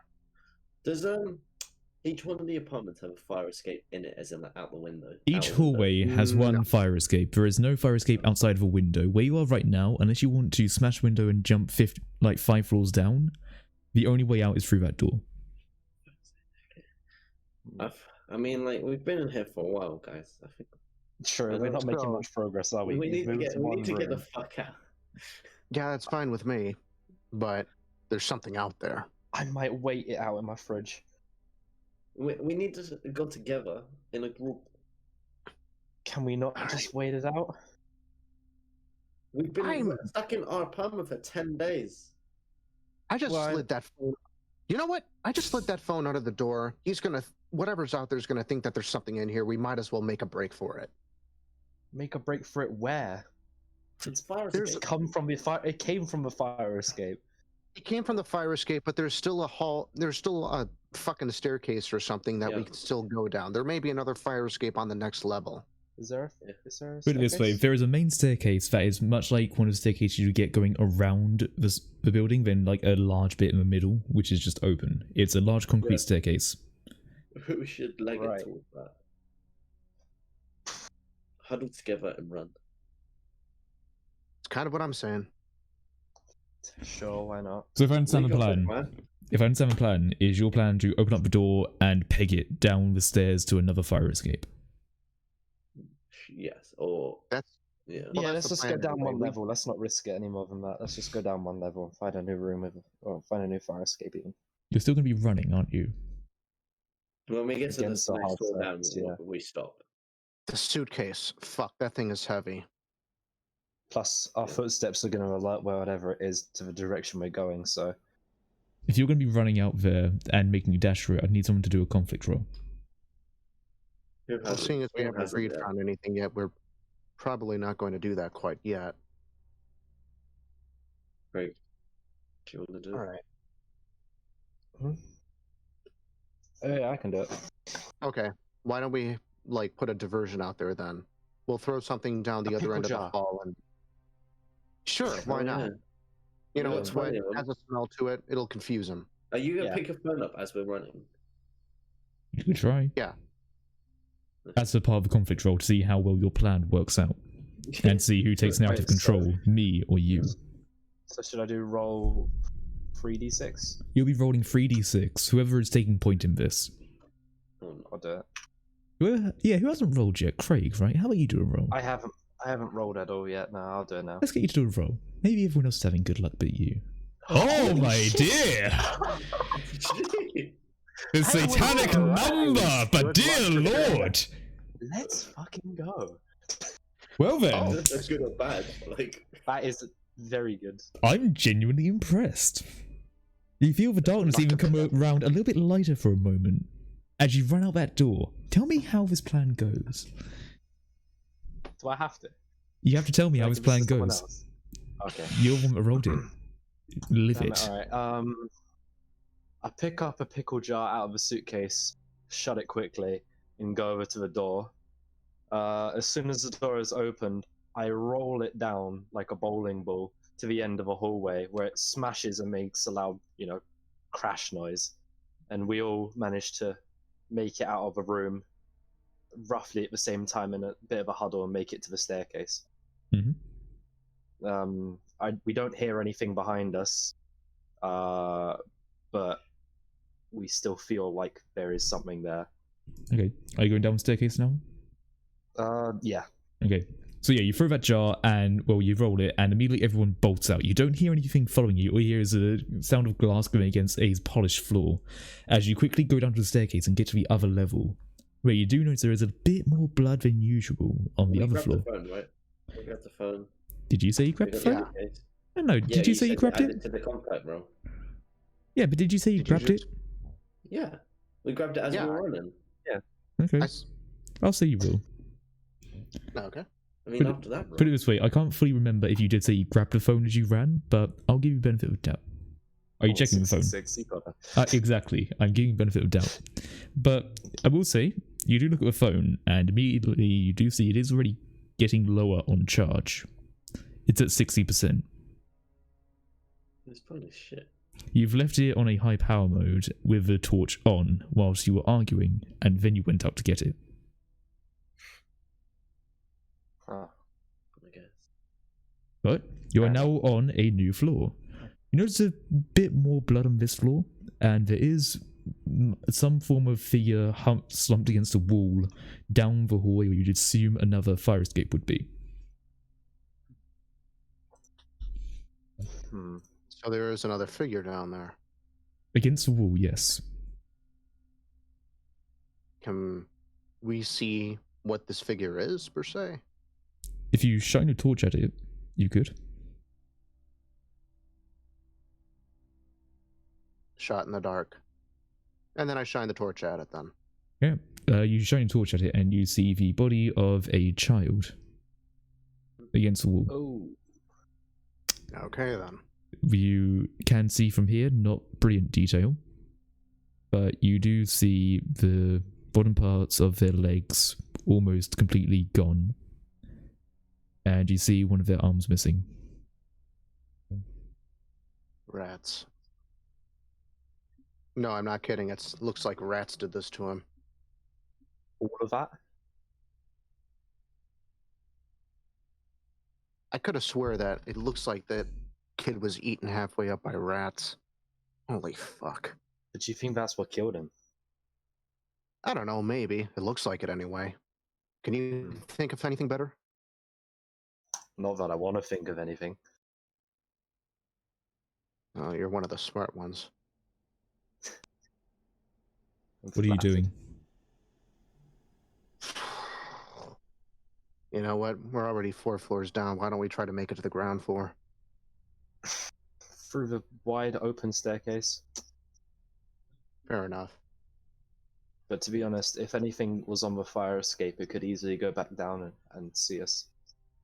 Yeah, but it may also be distracted by the pickles up there. We don't know what's going on. True. You know what? Is there like another emergency exit or anything else around here, or no? Well, the only as you know from the other floor as well, it's much more a hallway than an emergency exit at the end. From where you are right now, you're about 40 meters away from the emergency exit, which is at the other end of the hallway. You are by the stairs, and in between that are rooms and the body. Right. Okay. Well, we should take this exit then. We need to try and stay out of sight. Which exit are you taking? All right. Well, I guess the emergency exit that's on this floor then. Alright. So you're going to go over to it? Is anyone else following me? No, but when you do get to the... Oh, sorry. Oh, no, never mind. I was going to say something stupid, don't worry.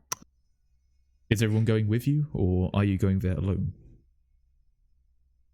Well, I mean, I was going to suggest everyone else comes with me, but at that point, that's up to them. Everyone going? Yeah. Alright, you get to the door, and you try to open it, but you realise it's locked. Yes. Or, not locked. Okay. There's something against the other side. Barricading it. Forget that. We're going to go somewhere else then.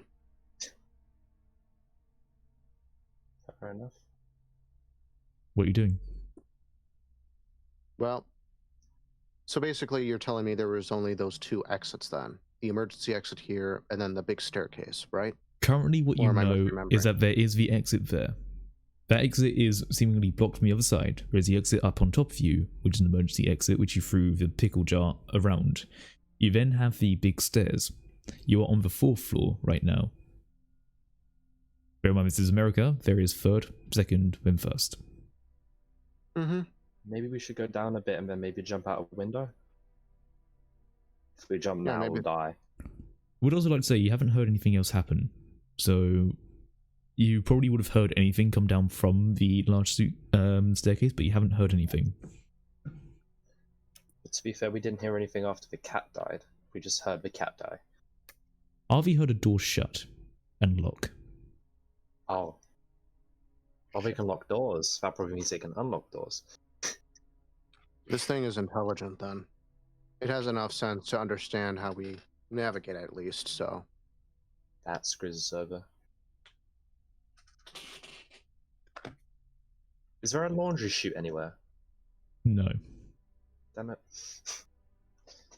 Dumbwaiter? It's very utilitarian how it's done. It's very much a case of there is staircase, hallway, emergency exit. Down the bottom floor, you know there is a reception area and like a little like waiting area of like a little shop and things where there would be rooms. But then there is the staircase to the right. There is a lift by the stairs if you do want to take a look there. Doubt there'll be power. We just need to find the quickest way to get out of this building, because enclosed spaces probably will screw us over. That's a fair assessment. Pardon me. Breakfast is just settling. So what's the anyway, plan? Well, I don't think there's anywhere else we can go. We have to go downstairs through the normal way. Okay. We should just do it. So you're going to go downstairs. Who's carrying the suitcase? Me, I'm guessing. Okay. So we have you Glad to carrying. be you. Okay, so we have you carrying the suitcase. Is anyone else doing anything in particular? Someone's probably carrying the light, right? That's what I want to check. Who's carrying light, and what lights are on? I think I was the one that picked up the light, and well, seeing as the phone anyway, and seeing as the kerosene lamp isn't on right now, I continue to use the phone light to guide us through. Gotcha. Okay. So the person carrying the suitcase. I want you to roll me a conflict roll, since I would like to remind everyone here they haven't had a drink in a little bit. It has been a while since they've had a drink, and it is warm still. So you still, as if you remember, this is California. It's still warm. Wait, can I drink the pickle juice? That's very. so much that's significantly worse. Delicious. Okay. Delicious. So I need you to roll I do a roll. ironically like it, but you know. Yeah. I mean, look, I'm not gonna lie, I don't know the hydration factor of pickle juice, unfortunately, you know. No, Like, I think it's very, very, you know. Brian. I mean, Yeah. but you know, it's preservative water with salt in it and things like that, so it's going to dehydrate you as well, I'd say. I hear H2O. But I'm gonna need you to make a conflict roll as you go down these stairs Me? carrying the suitcase. Yeah, it's a decently heavy suitcase. And Is it you are still thirsty. very- Yeah. It's still 3d6, yeah, after that amazing roll we had earlier. Please, 36s again. It's rolling. Hmm.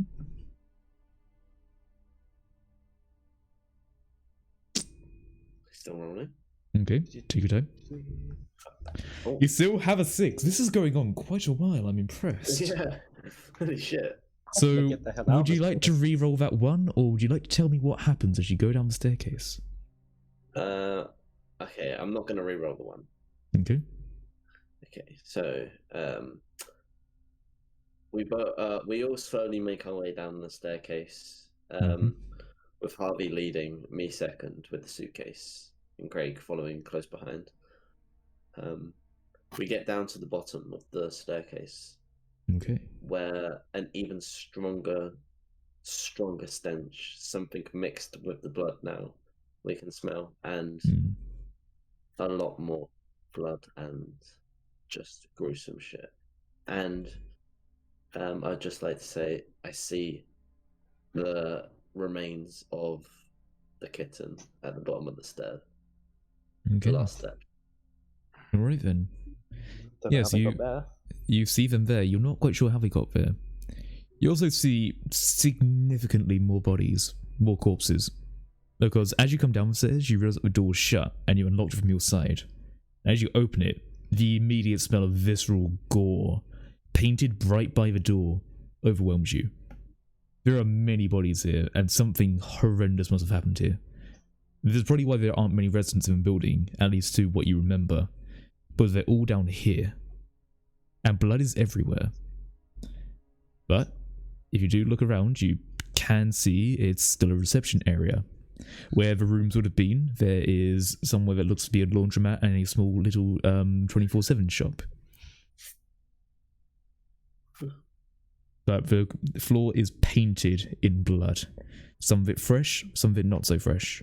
Wait, can we see a door? Can we see a way out? You would know there is a way out by going left. Basically, it's a very much like glass area, so you could take a look out there and see. It's like glass doors, and they are smashed in. Oh, so it's like open. Okay. Yeah, basically open, yeah. Harvey's allergies are a little bit sensitive, so his eyes start watering kind of intently. He's not really emotional, or I mean, he's emotional to the extent that he's really fucking disturbed by everything that he's witnessing here, but yeah, he's kind of having a hard time, breathing through all of this as well. Gotcha. And he does notice that there is a 24/7 shop, and he wants to start going through all of this to see if he can't find any bottled water or anything like that. You can definitely do that. As your feet slowly walk through viscera, it's hard to see what you're even stepping on.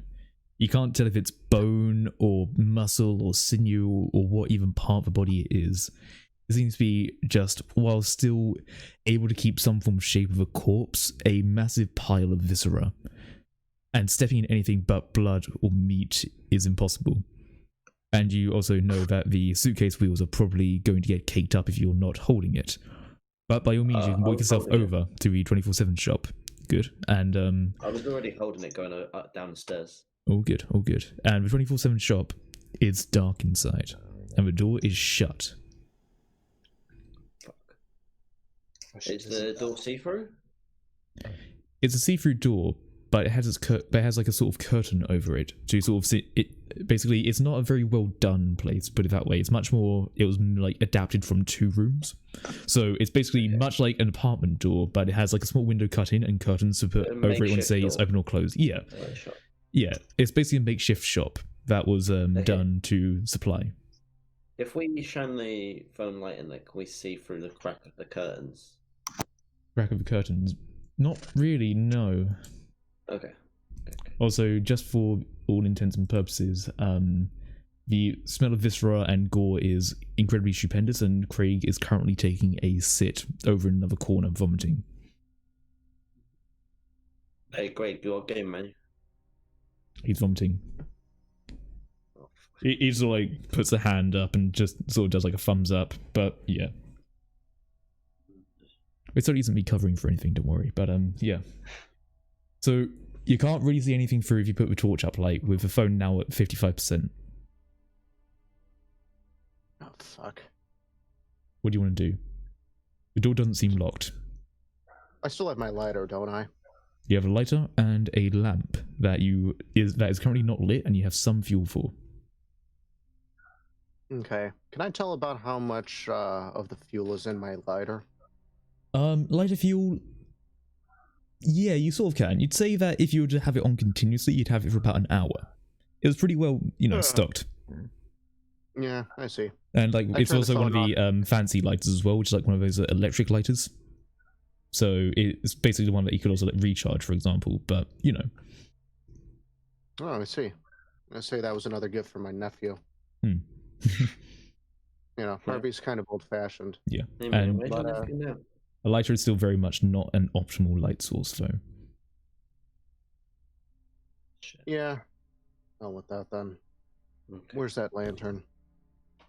So what are we doing? Are you going into the shop? We might have to. We need supplies. Yeah, sure. Alright then. Now, who is taking point on this? Whoever's holding the light. Alright, person will be rolling Alright. 2d6.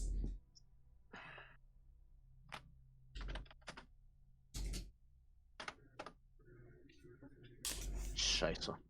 It was bound to happen, so I know that. 2d6, and you have 1. Now, if you want to, you could burn something. Would you like to? Again, it's still kind of early in the game. I'd rather not burn anything if it's all the same. Very well. In which case, let me darken a candle and tell you exactly what happens. So, Okay, I see. Harvey, you open up a door, and to your dismay, it's been looted. It's been stripped clean of any form of resources it could ever have, which is probably why it was still unlocked. Anyone had walked in and they'd basically stripped it clean. There is not a single bit of usable or useful supplies in there.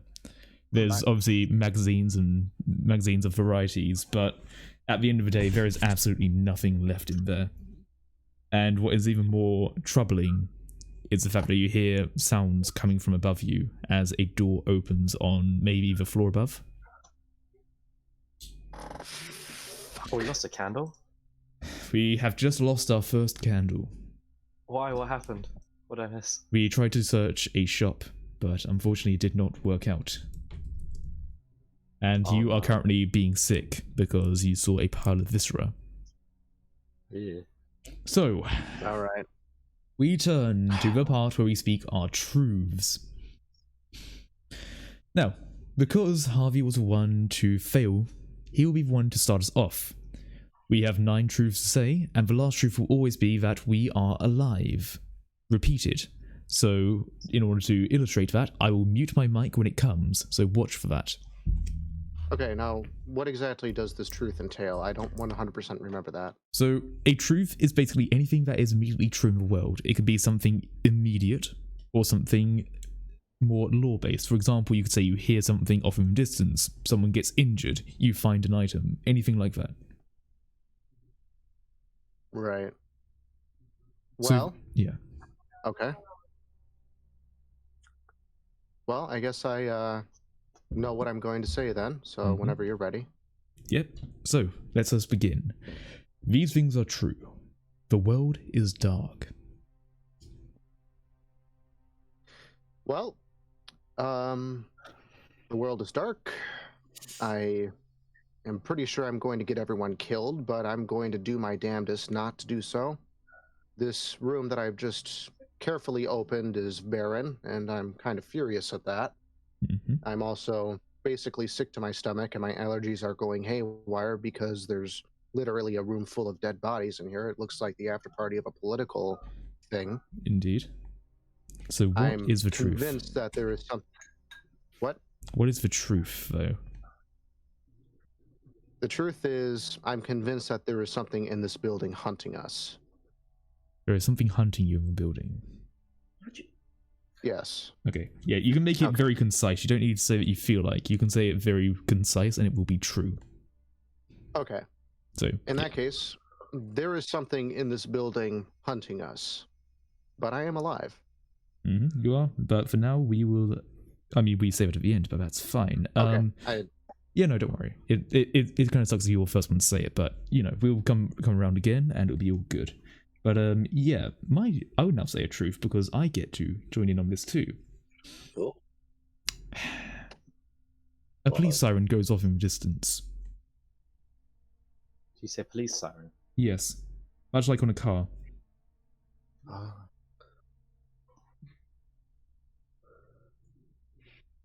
Harrison? Is that it? Okay. I find a phone charger with 1 charger left in it. Do you mean a power pack? Yeah, like a phone charger. Like Okay. Yeah. Okay, so you find a power pack with charge on it. Yeah. Okay. Craig?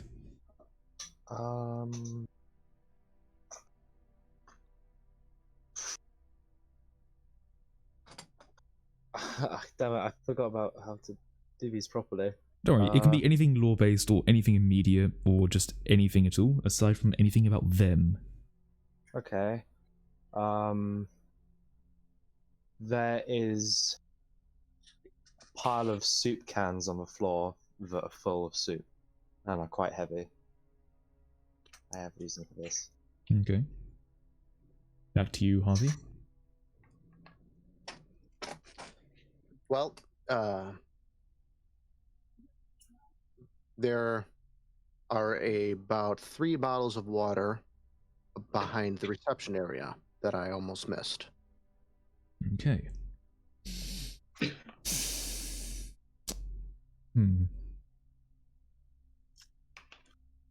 Let me think for a moment. Don't worry, I'm thinking for mine.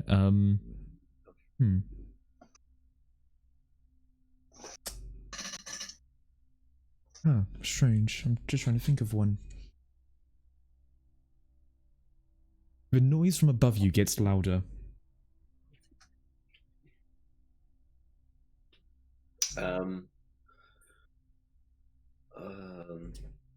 An old friend exits from one of the downstairs rooms. Okay. You have the last truth, Craig, before we get to our final truth. Alright. We're in a shop, right? You are in a shop, yes. There is a toy child slingshot that I take. Okay. Finally. We are still alive. We are alive. Yay. I am most assuredly alive, as of yet. Still. Never gets old. Never gets old. And we are alive for now. So, because of these truths, a few things have been established. There is something in the building hunting you. You hear a siren go off in the distance. You find a power pack. Well, you, Harrison, find a power pack. There is some soup on the floor. There are 3 bottles of water behind the desk of the shop. The noise from above also gets louder. An old friend also exits one of the lower floor's rooms. And then there is a toy slingshot that you take, Craig. So let's continue. The fuck is this guy? Oh my god, man. It's you. You don't see him yet. You say it's one of the lower floors. There aren't any bedrooms on this floor. There's only one on the top floor. Well, the floor above you. Wait, so he exited above us? Apparently an old friend exited above you. Do you know this? I don't know. Oh, okay. So, all you know is that there is noise above you. And it's gotten louder. We gotta get the fuck out of here. Yeah, man. I don't know what the fuck that is. I don't feel safe. I can't find any fridges. Why don't we try and make our way to the truck? Yeah, that's not a bad idea as far as it goes. True. Mm-hmm. I will first pick up this heavy can of soup. Okay. I'm gonna grab these bottles of water here. Mm-hmm. So you're all grabbing items that you found in the truths, correct? Yeah. Here, I said in each the of you truth take that a I water. grabbed the slingshot. Do I still need to say that I grabbed it now? No. You said you grabbed it in that, so it's all good. But I will say, about that power pack you found, Harrison, you're pretty sure it's not a wireless one, but there's also no wire to it. Bro. You know, you could have sworn it needs a wire, yet you can't seem to find one. This is useless. I stick it. I just Grab put it a in the goddamn suitcase, can opener without a goddamn can. Great. That is another thing as well. You have cans, but you have no can opener. The jars are able to be twisted open. The bottles of water are still very much available. They don't seem to be tampered with. Okay, I grab the bottles of water and I hand each one to each of you. Keep one for myself. They're lukewarm and they taste like arse. That's fine. Yeah, but it's water. Very well. You collect these items as a noise gets louder. Okay, You notice that the we gotta door. go. You notice that the door, as you came down, did close on itself. It's one of those powered sort of doors, how it sort of like pushes itself shut. So you know that if anything was to come through, it would need to go through that door, and there is cover behind each door if you need to do anything.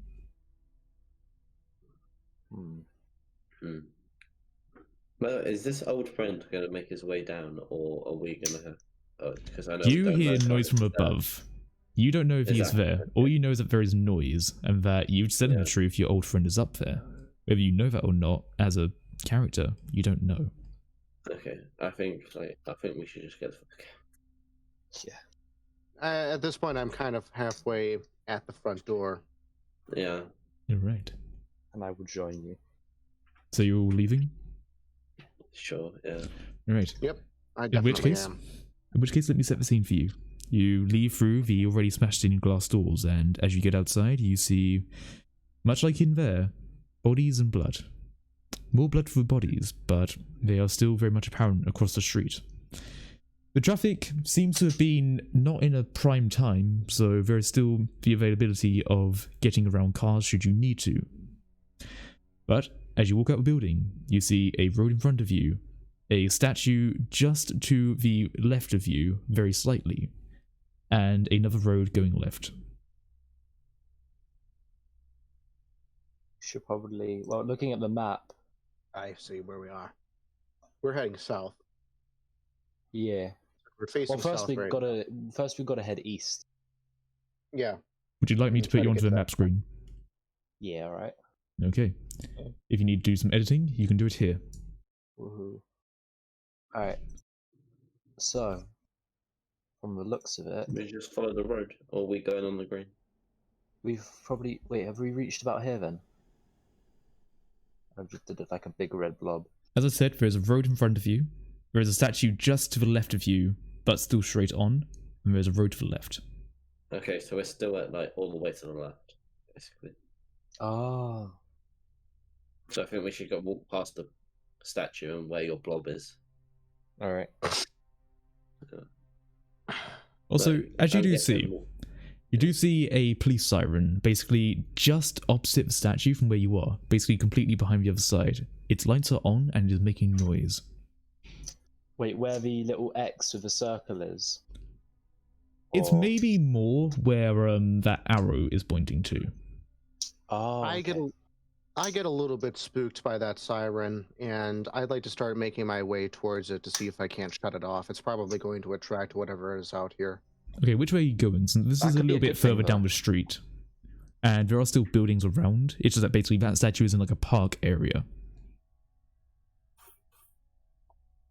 I mean, something turned... Wait a minute. No. I second guess myself. Something must have turned the siren on to attract us. Yeah, and plus, if it is not that case, then it'll probably attract things away from us, so we just need to steer clear of it. Hmm. If that's possible. It's not a bad idea.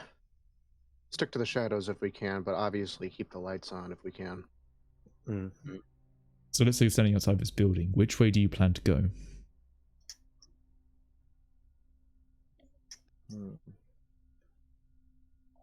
Well, let's see. To the east of us, let's see now. There may be some other shops around here that we can get materials on.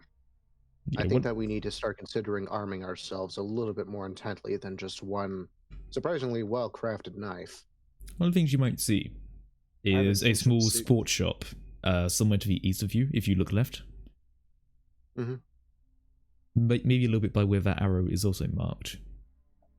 What country did you say this was This again? is America, in Miramar, Yeah, California. Yes, that's going to be probably like a Dick's sporting goods shop or something. They Here in the usually have- United States, sporting goods, Mhm. guns are all fair game.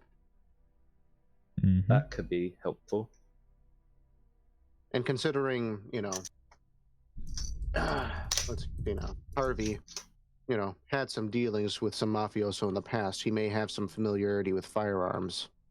So, Mhm. Okay. So what is your So I think plan? one of my I say we should try to go for that sporting goods shop. yeah.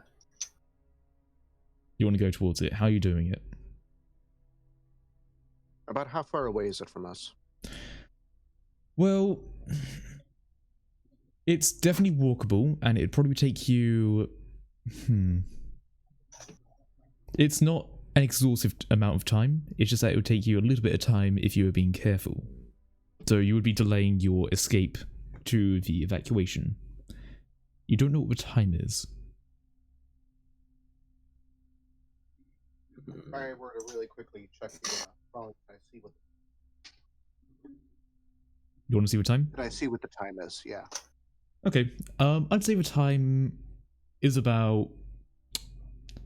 Let's call it 3 o'clock In the afternoon. in the afternoon. Yeah, that's right. 3 o'clock and pitch blackout. Great. The world is dark. Mm. So if you remember from the announcement, you have about 2 hours. Yeah, fuck. Oh, no Let's- more dawdling. Let's try to stick to the main road if we can. I'll take point. I've got the Bowie knife. Okay. And we need to try to make it to that sporting goods shop. I do not trust whatever the fuck else is out here. Very well. So you're going to go to sporting goods shop? Would someone who is liking to take point make a conflict roll to see what happens? Okay. Do we get a full complement of dice since we lost You a get candle? Is that how that works? 9d6. Yeah. 90. Time to flub this. Let's see what happens. Oh. Oh, okay. No good, no bad. I didn't even need to roll. No critical success, but what? That's not good. You didn't roll a 6. Oh, I did okay. roll a 1. Yes, but that only means that ones are removed from the scene. You need 6s to keep it going. Yeah, we're So? pretty fucked. This is the Yeah, same well. as rolling like a bunch of 1s and no 6s. Shit. So Except let's we just don't lose dice. go to the candle. Let's go back to the table. Because we need to darken Bitch. yet another candle. You see what I mean by the game can all of a sudden slip from your fingers? Yeah. Let me tell you about what happens. You start to traverse over to this sporting goods shop. You ignore the sound of a siren since you're probably assuming it's some form of trap. Who just trigger that? What you don't quite realise though, is that maybe it was done with good intent. Because as you go to the Dick's sporting shop, well, we're going to call it Dick's for now because fuck it, but it's strange. You all of a sudden get a gut feeling that something is wrong before you hear the sound of a cocking rifle. Oh. You don't know where it's from, you just hear it. And there you are out in the open, as a rifle cocks somewhere around you. Wait, so you said cocks, so you mean like a Like a, rifle we heard like it's like bolt so sliders it like a firing, bolt. charging handles? Anyone who knows anything about guns would say maybe a bolt action rifle. To anyone else, it just sounds like it's maybe getting ready. Okay. But it's still a gun. It's still something that sounds like a gun. Okay. I want to load my tomato soup. or Well, whatever hold soup on it a is into second. my You can't station. do anything yet. No. We Damn it. get to the truths. Much like how before, Harvey, please start us off. The guy that is cocking the rifle is coming from the sporting goods shop, specifically from the roof. It may be barricaded, at least so Harvey suspects. But from where he's standing, he can definitely tell that the doors are blocked off. It's a bolt Okay. action. Okay, so it's done. from the. I would say that's a little bit too much detail. Do you want to keep it to he's on the roof of a sporting goods shop? Okay. Yeah, I'm just not accustomed to this. Sorry. Yeah, don't I'm worry. used to D&D. Yeah, no, don't worry. It's all good. It's more like just one part statement, so it's all good. Do you want to keep it to roof guy- of sporting? The guy that caught the bolt action is coming from the roof of the Dix. That's fine. Yeah, it's from a roof of dicks. I'm sorry, I'm so immature. Damn it. The way into the sporting goods shop seems barricaded.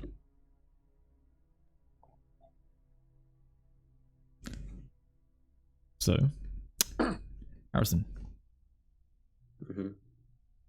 next truth. It's truth. I find a hatchet. Find a hatchet, very well. Craig. I load my soup can into the slingshot and aim it roughly in the general direction of the store. Okay, so you're aiming a slingshot at the store. Yes, the soup in the slingshot. Very well. The toy slingshot is now aimed. Harvey. The soup can is too heavy to be launched by the slingshot. Oh, come on. Sure. All that time. I'm sorry. Anyway, go on. Is that it? You just wanted to ruin my moment. All right, Don't thanks. worry, don't worry. I would have said that anyway, because physically that would have been impossible. Come on. I kept making notes of saying it was heavy so that it'd be like. You were gonna say it deadly. anyway, you just wasted it. Anyway. You could have said it was a tactical slingshot. Maybe you would have stood a chance, but no, you said it's a child's toy, dude. Yeah, I that's mean, true, what? You actually. think they just sell tactical slingshots in like regular grocery The stores? and police stuff? car's door is unlocked. Guns. We have one more Hey. truth from Harrison.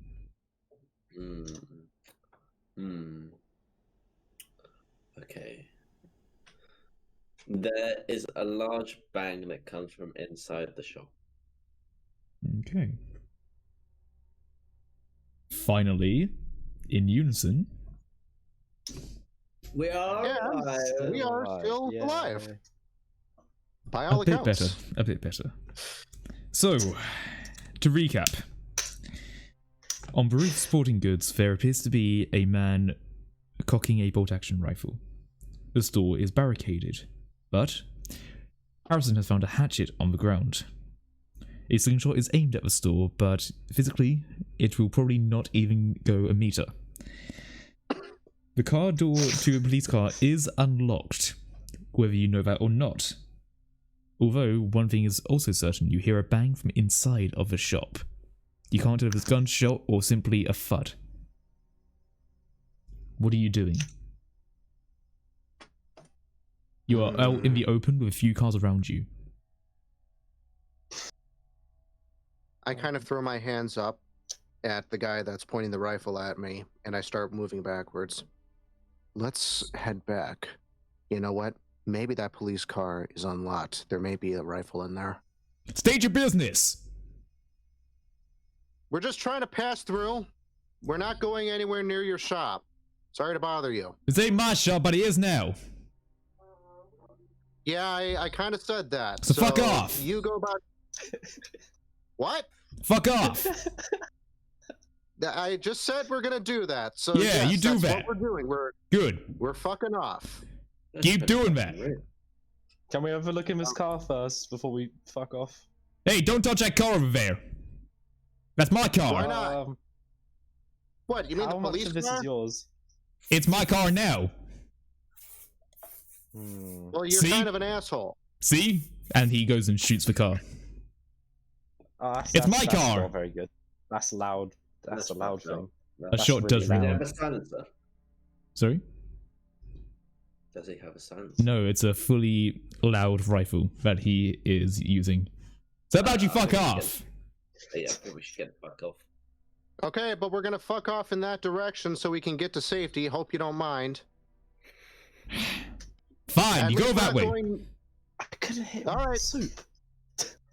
Look, just keep going. Wait, did I hear soup? Yeah, we have soup. Would you like to bargain for my soup? Leave some of that down by the door. In exchange for what? For me not shooting you. Right. I know how to barter. I want at least one look in the car, and you can have all the soup that I have. Make It's conflict roll. yours. Fuck. It is at this point Harvey starts slowly backing away from Craig. Mm-hmm. That is a good call. Wait, how many dice? You have 8d6. Roll 8d6. It starts to crumble. Damn it! That's a load of shit. You start approaching the building, Fuck. trying to barter and Aw. trying to bring out as much charisma as you have. You're a bit of a marksman sort of type yourself. You consider yourself on the same level as someone with a gun. Sure, you use bows, but they're in and around the same sort of thing. At least you hoped. Clearly it was meant to be a warning shot, then collides with your foot. Fuck. And you Jesus scream Christ. out in agony, and it fucking hurts. You don't know what kind of cartridge it was, but dear God, it has gone right through your foot and into the ground, causing tremors around. And dear God, it has gone through your shoe, and blood is slowly seeping out, and you can't help but scream out in agony. This guy says, "I told you to fuck off!" Alright, well, I'm doesn't know keeping any my better. fucking soup, you bastard. And so, we get to more truths. So, let's do this again, my misadventures. These things are true. The world is dark. Craig?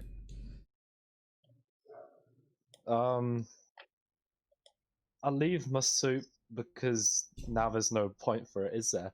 So I just drop the soup at the door, put my hands up, and hobble backwards. Yeah. How much soup do you drop? Oh, I just like drop the entire can and like back away. All of it, okay. I need one from Harvey. Fine. Let's see now. There is a pistol, a revolver, in the car that's kind of next to Harvey, and the car door is unlocked. But the guy up there doesn't know that.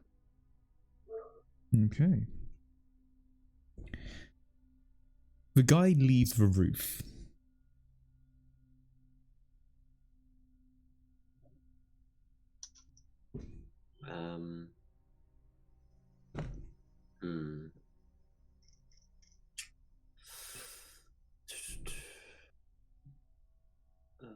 One of you guys. Okay, Harvey. Hmm. Hang on, let me think about this. Take your time. Harvey starts having a mild panic attack. Okay.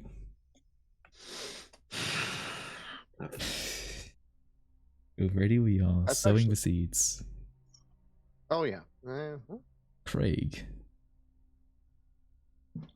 Wait, you said the guy left the roof, right?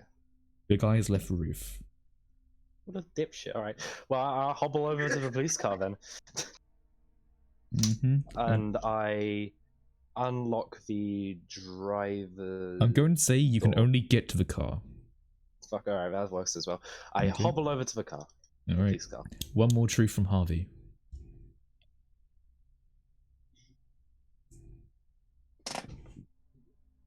Let me see now. I actually have to think about this. My Okay. improv skills are not what they used to be. Don't worry. I take time to think about things too, so it's no issue. Harvey's panic attack makes his hand uncontrollably tremble. It's the hand that's holding the blade, and he drops it. Okay. It's from when he was shot years ago. Can't help it. Alright. And finally, Yeah, We're still alive. We are still alive. Shit, I forgot. for now we are, but let me tell you what has just happened. The soup has been dropped at the door as one of our adventurers has gotten shot. A revolver is inside the door of a car that is noticed by Harvey. As the guy leaves the roof, Harvey gets into a mild panic, realizing that someone has been shot, bringing up bad memories. However, Craig hobbles over to the car, which is quite a distance away. But, in Harv's panic, it appears that he seems to have dropped his knife as his hands begin to tremble. How do you proceed? Want to check the police car?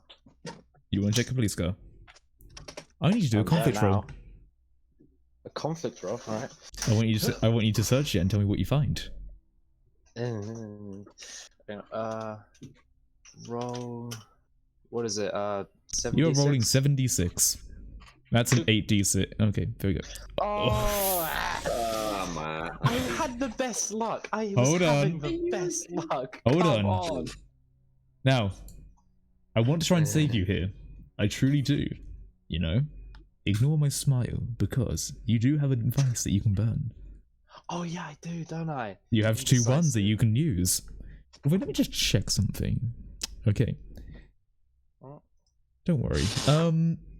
Tell me now, would you like to burn your vice to reroll? Tell me how indecisive is going to help out in the situation. I go over. I start. Well, no, I've already hobbled over. I hobble to the police car, You are bleeding quite profusely. but I am bleeding profusely. But instead of looking for a gun, I look for first aid to heal my busted foot, I guess, in the glove compartment. Okay. Yeah, I'd say that because you went over looking for a gun and then you're looking for first aid, that does it. Roll with 2d6 and hope you get a 6. And write in the fight bit that you have used your vice. Alright. I haven't seen the roll yet. There is no god. I haven't seen the roll yet. Oh, there is one. He's just playing with us. Okay. Yeah, he thinks he's a funny guy. Oh. There's my keyboard so I can smash my head on the table. Okay. All right. I also forgot that this was up here, so I'm gonna go ahead and put my vice as well. Yep. I was just about to message you that, but you see how things can fall apart so easily. We had this before in basically my first ever game. The first candle lasted for about 2 hours, and then we lost 3 in the space of 5 minutes. This is not fun anymore. Let me tell you what happens when you get to his car. Oh, you're enjoying this, aren't you? Oh, I am! Inside the car, you can't help but thrash inside. You're looking around for everything. For anything and everything. You're trying to look for absolutely everything. You're looking, make it, gun, car key, make it, gun, car, fuck. You can't think properly. And you basically just start slamming around everything. You are still bleeding from your foot. And it's even worse that when you eventually do find a pistol, you quickly grab it, and it goes off, causing another loud gunshot to Jesus flicker Christ. through the atmosphere. Though the most troubling thing is that, Harrison, you feel the ground shake. The ground shake. You feel the ground shake. Earthquake? No. Wait, so did the bullet just kind of like go away? Whatever. It went direction? around the car. You can't tell if you're injured yet. Which is why we will get into the truths. These things are true. The world is dark. Craig? Okay. In that case, the bullet flies. Well, the bullet drops dead after hitting the steering wheel, and just falls to the ground, not hitting me. That's the key part. Harvey, Oh, let me think here. I want to emphasize this as well. Harrison is the one that felt it. Did I shoot you? No, Harrison is feeling it. He's a little bit further away There from you. is Oh, Harvey what the fuck was that? turns around and starts noticing this rather dark mass in the distance that does not look normal whatsoever. All right. What truth could I give?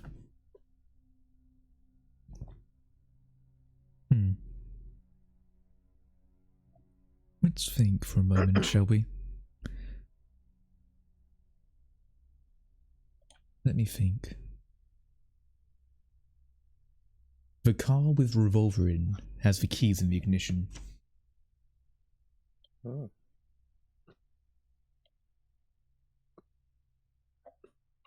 Harrison, Mm-hmm. tell me your truth.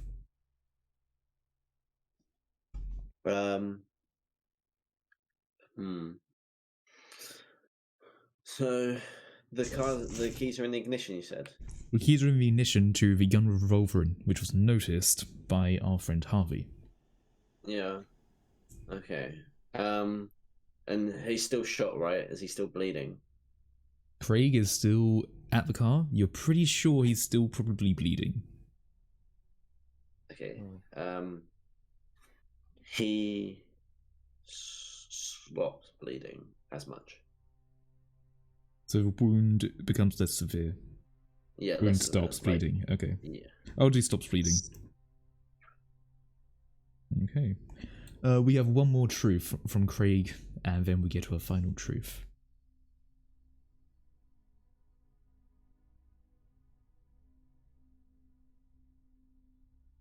What is the final truth? Wait, are we doing the final truth? Did you just say? You cut out. You have one more truth until we get to the final truth. Oh, okay. Damn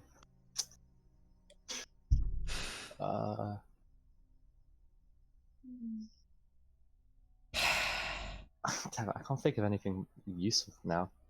I know. The panic begins to subside, as now I feel reassurance in having a gun, and my wound is healing. I'll say that your panic subsides. Alright. Finally. And we're still alive. Still alive. Only just about. So, Barely. let me tell you what's happening. Harrison, you still feel the ground shake beneath you. A bullet drops after ricocheting in the police car, although it doesn't hit you again. A dark mass can be seen somewhere in the distance by Harvey, possibly down the road.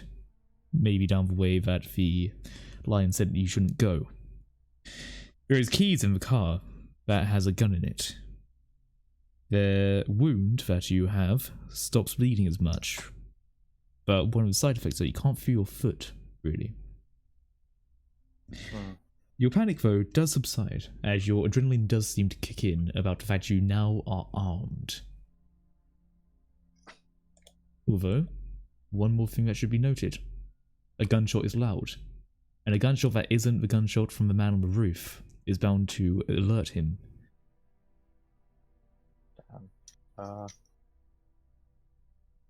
Am I able to do anything right now? You can definitely do something. Yeah. What is everyone doing right now? Harrison, do you feel something? Yeah, I'm currently like just struggling with the fact that there's fucking vibrations. Yeah, you can feel vibrations. It's strange because it seems somewhere behind you, but you feel it strong enough, yet no one else seems to be paying any attention to it. They seem to be paying much more attention, like Harvey, to the front of the door, as seems to be opening of the Dick's store. I quickly collect myself. I quickly fling open the car door and I grab the revolver and I check to see if it's loaded. It seems to have 2 bullets. Okay. I cock it back and then I get in the car and try to start it. Okay. Great, what are you doing? I'm still in the car. You are still in the car and a gunshot has gone off inside of the car. Your ears are ringing. Okay. That's not good.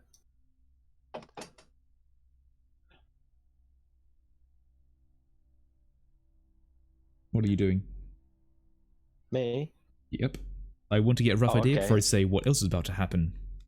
Well, my gun's been snatched away and the doors seem to be opening and Harvey has just come in and taken the gun off of me, so I'm probably just gonna... Actually, he's in a different car. No, He's no, in a I'm in different car. There is another civilian car with a revolver in it with the keys in the ignition. You're in the police car. So if you take a look at the map, which I will take us all to again, Okay. what I would say, in general positioning, is that you're by the police car, but he is still very much in front of the Dick's sporting goods store. So there's a car in front of the Dick's sporting goods store while you walked over to the cop car. Oh, okay. Okay, so just give you a refresh. Okay. So I you're also far want away. to point out. Go ahead. Oh, sorry. No, continue. I was going to say that in addition to me getting in the car and trying to start it, I grabbed the Bowie knife and bring it in with me, just for the be on the safe side. I'll allow it. But yeah, so that is the general position right now. But I want you to know that the man who was on the roof has now come down. He said, "Did someone do a shutout here? Did someone shoot a gun? Do you have guns?" Quick question: what kind of gun do I have that I just fired? It seems to be a Glock, a standard issue police firearm. You don't know how many are still in the magazine. All you know is that you shot one of them. Could I quickly just check by taking it out and having a look? If you want to unload the gun, you could. I'll unload the gun then. Alright, you see that it seems to have already been used, but there are 4 bullets in it. Oh, nice. Okay. You are far away from where this guy is, so you don't see him come out yet. Right. Although, Harrison and Harvey does, as this guy seems to talk to both of you and say, "Did someone just shoot a gun out here?" I want to shuffle to the driver's seat. So you want to go in the cop car and shuffle to the driver's seat. Yeah. So he Okay. actually stepped outside and he's out in front of the shop, right? He was about to collect the soup, but he's basically opened up the door crack and is poking his head out and saying that. I then point my gun at him and say, "Yeah, not yet. You get your soup and you get the fuck back inside." Whoa, shit! Oh, whoa! Okay, pal, Yeah, I get. It goes both way, asshole. Okay, you know what? You're right. You know what? How about this? I'll take a lesson from that other guy's lesson that I fucking shot in the foot. You can have Yeah, why half don't a you? soup, and I'll take the other. If you don't shoot me. And he has like a little smile as he does it. Yeah, okay. I know how this works. You just pick up your can of soup. I don't care about it. We have food. You go the fuck back inside and you stay there. Harrison, Yeah. could I have you do... Would you be willing to do an optional conflict roll to see if you notice something? Sure. Okay. I can do that. I would like for Okay, you to do well- it if you want to. You're rolling 6d6. I will not roll 6d6. against you. I just want to see if you No, can I'm succeed rolling this. now. But just remember, if you fail this, there's still another candle that goes out. Well, let's hope Lady Luck's on my side. But I want to see if you notice something. Oh, okay. Good. Okay, you do notice something, although you do also lose a dice if you are going to keep it like that. Yeah. Do you want to lose that dice? Yeah. You know what? No. I'll Oh? sacrifice it. I'll sacrifice my vice. Okay, what is your vice? Addiction. My vice is addiction. Yes. Tell me how addiction is going to help you notice something.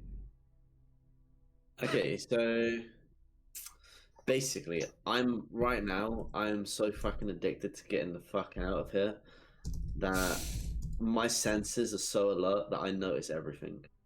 Okay, I'd say you're definitely on a heightened state of alertness after Yeah. basically consuming a large amount of the pickled foods that you have had. Exactly. That's what I'm going And to I'm say. addicted to that pickled food. I'm addicted. Yeah, so you've already gone through about 3/4 of the supply of it. Reroll your 1. Okay. Reroll D1d6. Yeah. 1d6. I want you to roll that. I will not roll against you, but I will tell you what you notice. Yes. You even get another success. Good for you. But let me tell you what you notice here. Oh god. You remember earlier on that there was a thud heard in the building. Yeah. You think back to that, and you realize it must have been a door shutting. Now, Harvey, you don't see this because you're currently in a verbal conflict. Harrison, you see a woman on top of the building right now. With her gun, that seemed to have been the other one, pointing below, or getting ready to. You can't quite tell. It appears the man is not alone. Oh, that's why he's acting so confident. What are you doing? Who? What is anyone doing? Harrison, you have noticed someone else on the building, and Harvey, you are having a verbal confrontation with this person, and we also have Craig, who can't feel his foot inside the police car.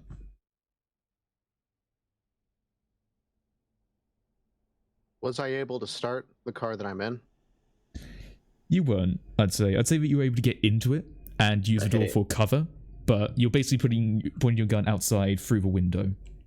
I mean, I want to alert them that I see them. And did I even ever tell them that I felt the rumbling? Like the vibration? You did not say that.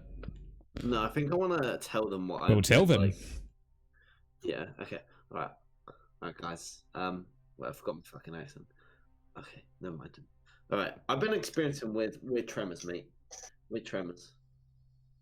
Yeah, no kidding. There's like at least one asshole that's about to shoot us. No. We're in the ground. What? Are you high? I'm not kidding. I'm not. I've been feeling fucking tremors. So you and I'm quickly going back and forth between the guy outside and him. Yeah. So you found tremors, like Yeah, like you a know, fucking like earthquake. So, do you want the soup, or should I, yeah, is this a deal or not? Like, hang on, mate. Hang on. okay. I just thought you guys should know, like, earthquake tremors. Oh, and then I want to quickly look around and see if I can see a source of it. I don't know if you guys. If you look around, one of the things you do notice that massive something you saw away seems to have sunken down into the ground. So it's not there. Shit. I mean, that's probably. But as you're taking this in, you are taking this information in. Oh, sorry, continue. No, go ahead. I was about to say, as you're taking this in, I'm thinking here. Well, I want to make you roll something. Yeah. I want you to roll. We'll call it a standard conflict for now. Because a shot has just rung out, as you were failed to be alerted that there is another person. I want you to roll 66. Who? Harvey. Since you did not tell him there was another person on top of the roof. Oh no. Okay, Fuck with a capital F. right. You don't have anything to burn, do you? Me? You do have one thing. You do have one thing to burn. Yeah, I have one thing to burn, and there's no way I can employ confidence here. I think because I think you could. Your boss, so. Put it this way: you've been in a verbal confrontation with someone. You could act very confident and maybe have an air of confidence to try and get yourself out of the situation. Okay, I will burn my confidence virtue. All right, re-roll that one and hope you get a 6. So it's just 1d6 then? 1d6 and hope you get a 6. As you confidently tell this guy to go basically fuck himself. As you also feel closer to your moment as well. You feel like you're slowly building up to it. But, you know. Oh no. I mean, okay. What a load of shit. roll again. Well, you burn To be your perfectly confidence. honest, I'm not really surprised by this at all. Yeah, don't worry. Things happen like this, but let's see what happens. They had a pretty good start, to be honest. So. Oh yeah, a very good one, but it all starts to crumble eventually. But let me tell you what happens. You're telling this guy to basically go fuck himself. You feel like that you're about to get ready to start telling him to properly lay into this son of a bitch. But then you hear a shot ring out. And then you feel a sharp pain in your lower thigh. Not massive, but as though something has scraped it. And look, with your somewhat knowledge about guns and the mafioso and anything like that, you can tell that something decent caliber has just shot at you. And taking a look at the angle, you can say it's probably above you. But that's not the most worrying thing. Harrison, that feeling of an earthquake has moved. And it's moved towards the sporting goods shop. And it's strange. Because whilst the road is completely paved in concrete, you could have sworn you see it bulging. Hey guys, do you You can't see say anything yet. that? For we are getting into the truths. So, we will start with Harvey, who has just been shot. These things are true. The world is dark. I can actually feel the blood coming out, and I start to ever so slightly lose consciousness. Okay.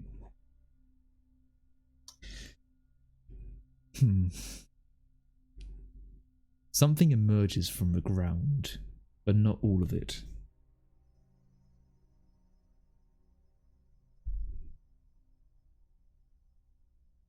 Could I have Harrison do something for a truth? The thing that emerges from the ground is not inherently a threat. You see, I'm gonna have to say that one is not going to be capable. Since I'm just going to say that one isn't going to be capable. Okay.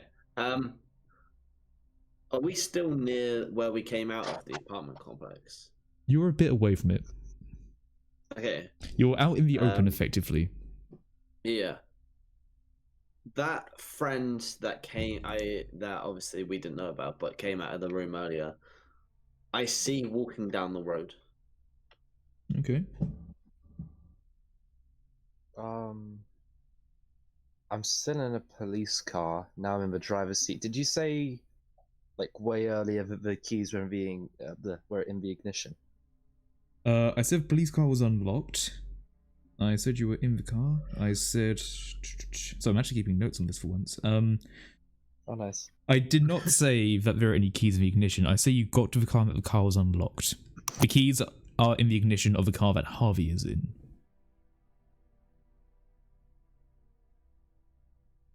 I also would like to remind you that the siren is still going off. Oh, I should probably turn that off, but I think I'll do that afterwards. How about there are keys in the ignition then? Keys in the ignition, I alright. think that's more pressing. Okay. Finally, in unison. And for now, you're still alive. Somehow. And we are alive indeed. So, let me tell you what happens. Harvey, you start passing out a bit. The immediate shock of being shot is something you're not quite used to, since whilst you have been around less than reputable areas, you haven't always been in the gunfight as such. You've always been the guy by the side of it.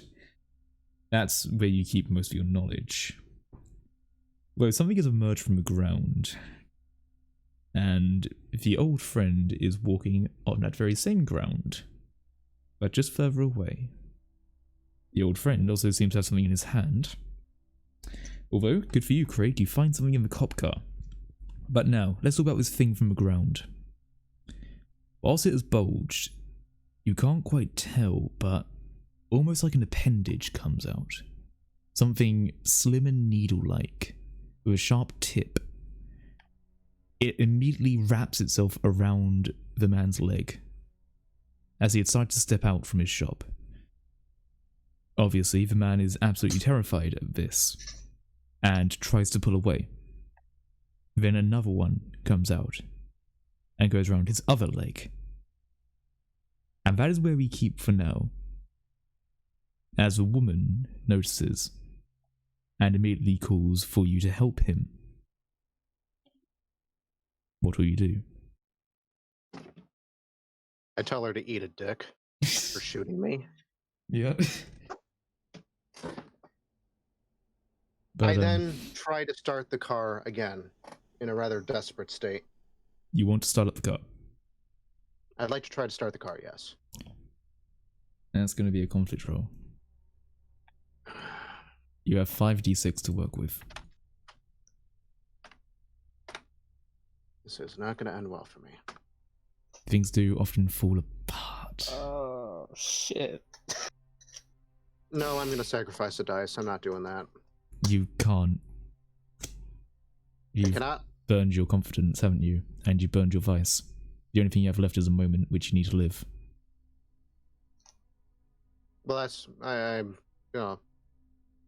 What are my options? There are none. You listen. have to fail, Okay. unfortunately. So, let me tell you what happens.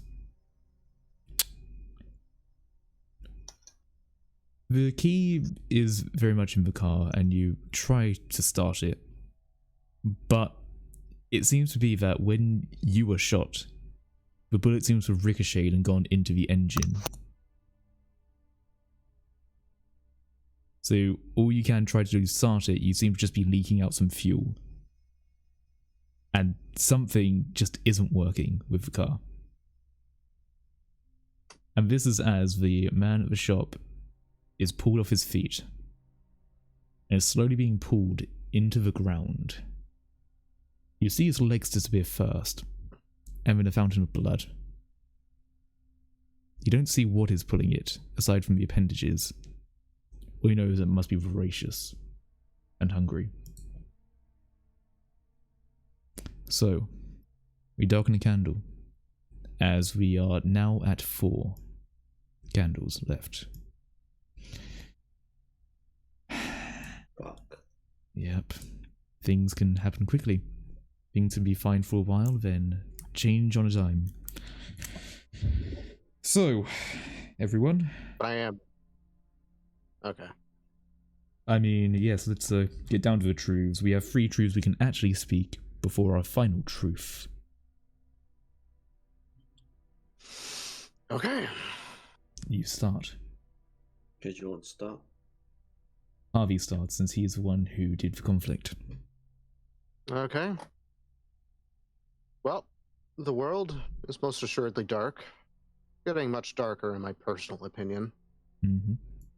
And I noticed that the bleeding has kind of stopped, and I'm starting to recompose a bit. Mm-hmm. Yeah. I'd also like to say that in your recomposure, you do realize there is one thing you've always wanted to do, and right now may be the best time to do it. Yeah. To give you a hint, because this is your first time, but don't worry. But let's go with the next one. The police car miraculously starts.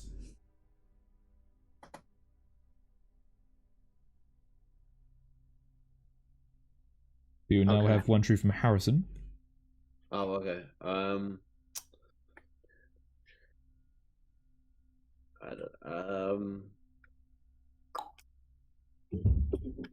Our guns, do they have ammo? You don't have a gun, but No, but they're there. They have Craig's guns. gun has 4 bullets. Harvey's gun, which is a revolver, has 2 bullets. I find more ammo for the revolver. Okay. Finally,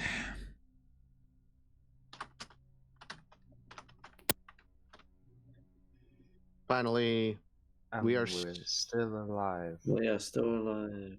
we are still now. alive for all intents and purposes. well now. And then So- I have to go through my thing then, or... I'm just saying, to help you out a little bit, as this is your first time, there is something you could probably do with your moment now, if you want to try and do it. But Okay, I will just set the scene first before we continue our set of what is happening. So Harvey, you begin to recompose yourself after being shot. The panic and the ringing soon begin to subside as you gain a little bit more clarity into what's happening, and you realise that the car you're in is a bust. But at least you've gotten a gun from it. The police car roars to life with a little bit of tinkering with the ignition key. Luckily. Harrison, you see this as well, I want to make sure. You also see some revolver ammo on the floor, perhaps by one of the half-consumed bodies that seems to be littering the place. But you see the man slowly being dragged into the ground, with the blood erupting over him, and the gun that he used to have no longer in his hands, but in the hands of the woman, who is now crying hysterically. What will you do, everyone? So I'm still in it for all intents and purposes. You're still in it. You're still with it. Okay. And I'm just saying, if there is ever a moment to do it, now's a moment. So I do try to get out of the car, but I kind of collapse still a bit with a very sudden, sharp burst of lightheadedness. And just internally, I start to slightly hallucinate. You can't immediately tell, but I'm starting to stare at people that don't seem to be there. And the wound starts steeping again. Turns out it hit something a little bit more vital than I originally thought. Richie, you really thought that you would be able to take off with my career like that? Well, look where that got you. You smug little prick. Well, would you like to roll I a hope conflict you're roll? settled in that. What? Would you like to roll a conflict roll to continue what you are saying to this man as he is being slowly pulled under? As you assume it is that fucker who throughout your whole career has been such a smug little bastard. Always thinking he's better than you because of his age and because he has more things. But he doesn't have talent, does he? You are happy that if you can pull this off, you'll be able to finally tell that prick to go fuck himself before he is eventually shredded. I will happily do this, and that's a 4d6 then? Or a 5d6? You are rolling a 4d6. Okay. And this is to live out your moment.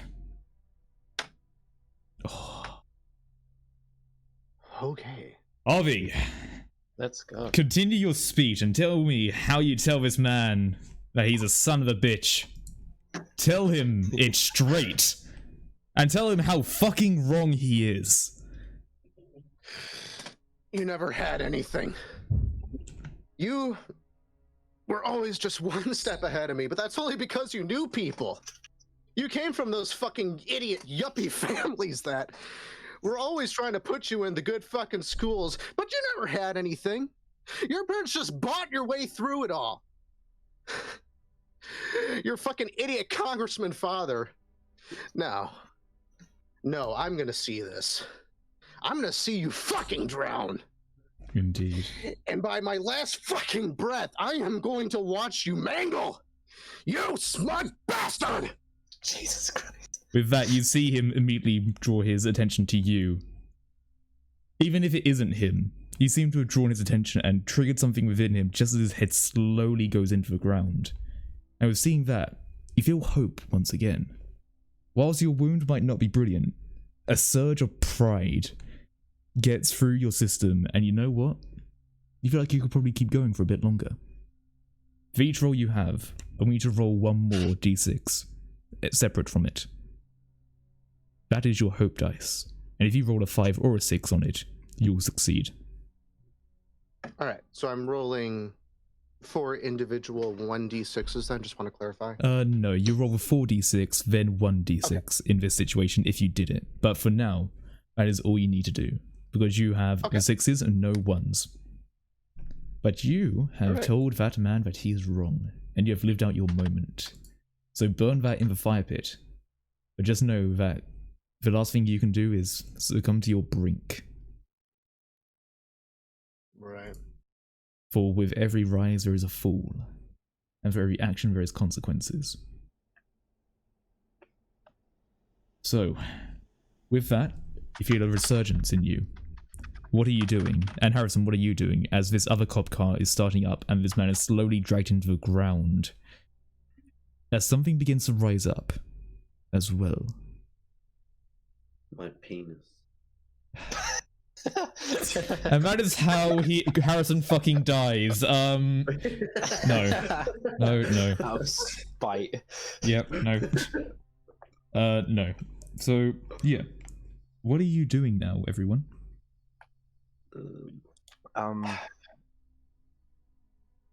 Where currently am I? I am. You Still are very in the much- middle of a road and you see... Oh, sorry, what?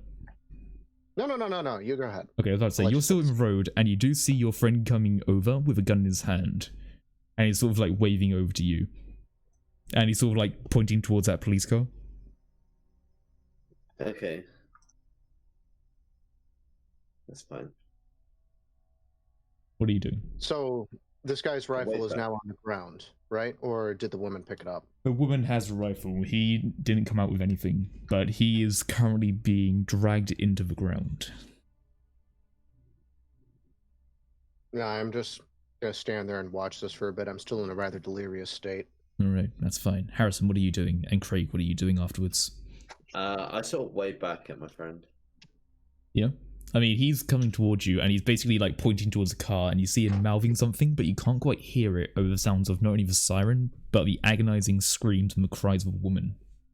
Okay, I move closer to him and I go towards him as I see him. Yep. Or I go towards the car if that's the direction he's heading. He's basically like pointing towards the car and now that you're waiting for long enough, you can hear, "Get to a fucking car!" Oh, okay. So I start like dashing to the car. Okay then. Craig, what are you doing? The car has started. You have a gun, but the car has started, but your foot is killing you to a point where you can't even feel it anymore. Could you even drive? Let's hope so, because I want to reverse up to the guys to hopefully get them in. Give me a car. Okay. You know, I'll say you can do that. You can reverse the car a bit. It's going to be quite difficult for you, but you put the car into, reverse and you slowly try pulling back a bit. The car sirens are still going off. Alright. Oh, wait. Can I turn them off quickly? You can. Alright. I'll do that then. Just Yeah, you can just turn them off. It was simply a button, but yeah. Yeah. Okay, so the car sirens are off. The car is also coming towards you, Harrison. And Harvey, you are sitting there watching this man die. Are you going to continue doing that? I am gonna, ever so slightly snap out of it Mhm. and notice that the car is coming towards me. Seeing who's driving it, I want to try to run towards him. Very well. One of the things But you'll know is that... Clenching my wound, of course. What? Yeah. One of the things you'll know is that as you're walking away, you see what was rising out of the ground and you see the body of it. A large, almost slug-like thing, what you've seen before. And it turns to you with a wide grin on its rated mouth as it sinks back down. And I just kind of eye it up and glare at it. It has no eyes to see. Yep. I'm still staring at it with the gun in my hand. It has gone back down to the ground and you feel it coming towards you. What are you doing? Gonna fucking run like hell for the car and tell him to book it. Very well.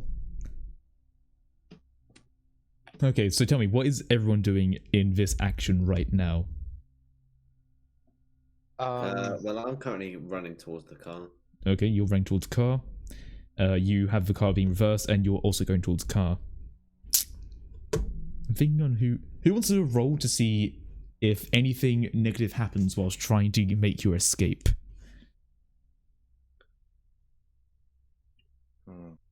I would suggest Craig, but if you can tell me any other reason, go ahead. Yeah, I can do it. You want to do the roll? Okay, in which case I need to roll 4d6. You need to roll. You need to roll 4d6. I need to roll. Roll. I will roll 4d6. 6d6. Oh, how lucky. Could have been worse. So, slash roll. Oh, alright. You take narrative control. So, in case you don't know about this, it hasn't really quite come up yet due to the recent failures we've had, but basically I will also roll against the people in accordance to the amount of candles that are not left in game. So, I could take narrative control through that means, but you have a narrative control on what happens whilst losing 1 dice, unless you want to do something about it, if you can. It's one dice. Should I really sacrifice my? Actually, you know what? No, I'm not. I'm not going to sacrifice my. You're virtue getting yet, near 'cause to the end of the game. You could. Well, I could, but it might be very useful for something that I'm thinking about doing. Very well. That you probably are thinking about doing as well. I don't know. So, I reversed the car, sort of 20 yards away from the guys, so a safe-ish distance from that weird mass, I guess, on the floor. Yeah, you see it sort of, well, you don't see it, you feel it though, slowly moving towards you. And I get the gun that I had and point it threateningly at the woman, because she also has a gun and she might do something rash. Yeah, she takes cover as you pull this car back, and I'm assuming that everyone is able to pile in. And you slam the door shut. What are you doing now? Yeah. You have about 5 seconds to make a decision. You flooring it? 5. I shot 4, at you to floor it. 3. Okay. 2. I'll 1. quickly yell to the woman if she wants to get in, if she's friendly. You don't do anything. You feel the car rock. You have 5 more seconds. The woman does nothing. 5. Okay, no, 4. power away. I'm out. Very well. Floor it. You try to speed away. Now I need you to do a conflict roll at a die consequence. A die? There are cars in the road. There are cars in the road. If you're flooring it, you don't want to crash into any of them, and crashing into them could cause a severe consequence. So I need you to roll with 3d6 dice. 3d6. And let's hope you don't smash anything. Holy! Okay. From the greats of a 666 to the 111. Did you just fucking die? You have a virtue of being accurate. How the fuck are you going to save it? It's a perfect virtue for this. Save it then. Tell me how it works. Okay. You begin to lose control of this car. Oh, hang on. Should I put it in the fire pit first? Put it in the fire pit and tell me how, because as you peel away, you slip on the blood and you slowly begin to lose traction with the car. Tell me how you try to get back at this. Okay. Shit. Accuracy. So, I start to lose control. In my haste, the blood pooling in the footwell. So my foot slips and I start to accelerate a bit too fast towards the cars in front of me. Yep. But because I'm accurate, I accurately make it between 2 cars that I was about to smash into. Very well. Grazing, losing both of my wing mirrors, but making it through just about, so that I'm starting to drive around the roundabout to make it away from that whole area. Roll it. While you're speeding up, you're still trying to keep as accurate and as dead to course as you can. While you're not braking, you're just going, and you're hoping that you can keep it through the cars and through the traffic as you start to make your way away from this area. This cursed place. 3d6 again? 3d6 again. Do it. No way I can get another one. Come on. Oh, come on. I did say this was a dire consequence. Give me a break. You're in a speeding car, and you fail. I believe you need no brake, because you don't even use it in a car. Alright, let me think about this. You speed away, but bearing in mind this isn't a main road.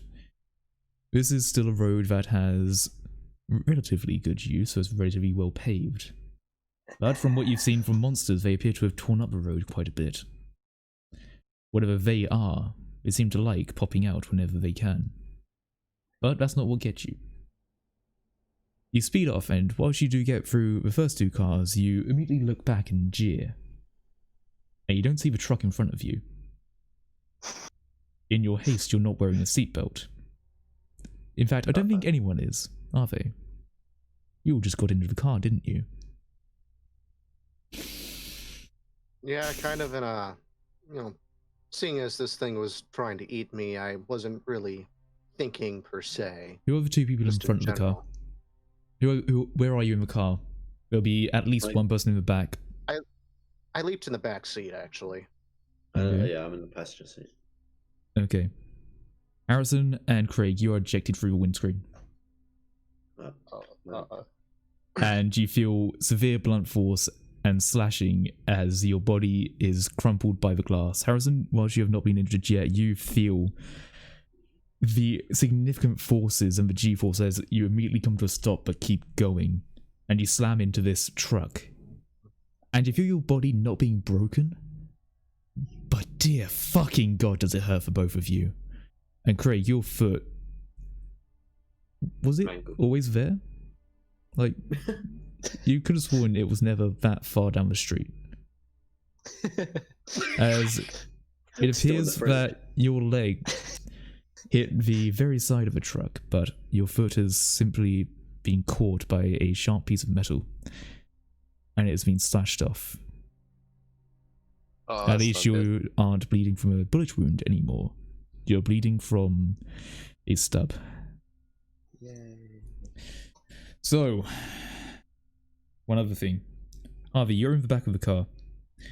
Whilst you don't eject through the windscreen, you still hit your head quite severely against the bars out of there. Probably getting a concussion. And if you know anything about anything like that, you know that you'll probably have a little bit before you start forgetting things and maybe not being quite as fine in your motor skills. You still don't even have that ammo that was given to you, which was found by Harrison. Only he has it, and he is unfortunately through the windscreen, which is a real shame because they are catching up to you. You see that. You see not just one, but 3 bulges in the ground as you shine your dying light over there. Your phone now on 20%. Don't think I've forgotten. But these things are true. The world is dark. Craig? Wait, am I saying this one? You are in a mess right now. You might want to think about something positive to say. Okay, let's see. We have great life insurance. We're now at the stage where one of us will not be able to talk a truth. Harrison will not get a truth. I take off my shirt or whatever upper garment I'm wearing and manage to tie it securely around my leg stump. Okay. Harvey. I have enough bullets. Let's see now. I have to think about this actually. Hold on. Because I'm kind of foobarred as it is. So. I have been in a situation like this before, and I know about how much consciousness I actually have left. So I've had a concussion too.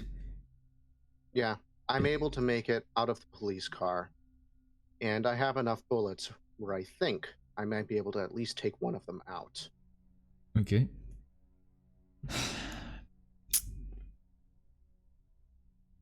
You were able to travel far enough that you were able to go past the shops, and the Miramar base is not too far away. But finally... We are still alive. Oh yeah, we are still alive. Mostly. Still alive. Indeed. My leg isn't.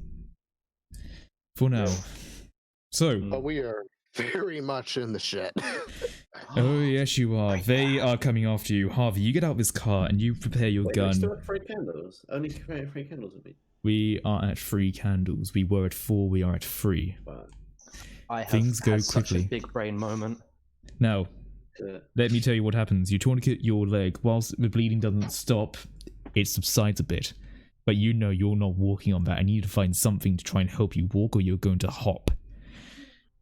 We also have Harrison, who is currently in quite a mess on the front. He isn't tangled, but he's crumpled on the car, maybe unconscious.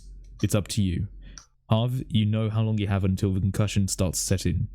You maybe, depends on how severe it is, you might have a few minutes, or you might have even as long as an hour. Let's hope it wasn't severe. But You get out your gun, Harv, and you take a look, and you see them coming for you. They are in the ground. What's going on? What? Because you see Miramar, and you see the entrance to it. Where have I landed? So On the floor. you are basically... So let's imagine that this is a big rig sort of truck, right? Your police car has crashed into that. Mm-hmm. And it's a head-on collision. You are on the floor, Harrison is on the bonnet. Right. And Harv has gotten out of the car after being slammed against the bars at the back. So, a big rig truck, but is there any buildings? Have we gone past all the buildings onto just like a flat piece of You are road, on a or- flat piece of road. If I am able to get you back onto the map, I will show you where you are. Alright. I will draw for you actually where you are. Let's say thank you are about here-ish. Oh, okay. This is going to be enough of a walk for you to get over to here. Although, one thing that is troubling. Whilst your light is very nearly dead, you do still see that this whole area is a golf course, full of fresh, open, dug-up ground. Right. I'll leave it on the map for a bit until you tell me to go back. You can go back. Okay. There are no buildings around. You're more on simple road. The shops are behind you. Mm-hmm. But that is where they are.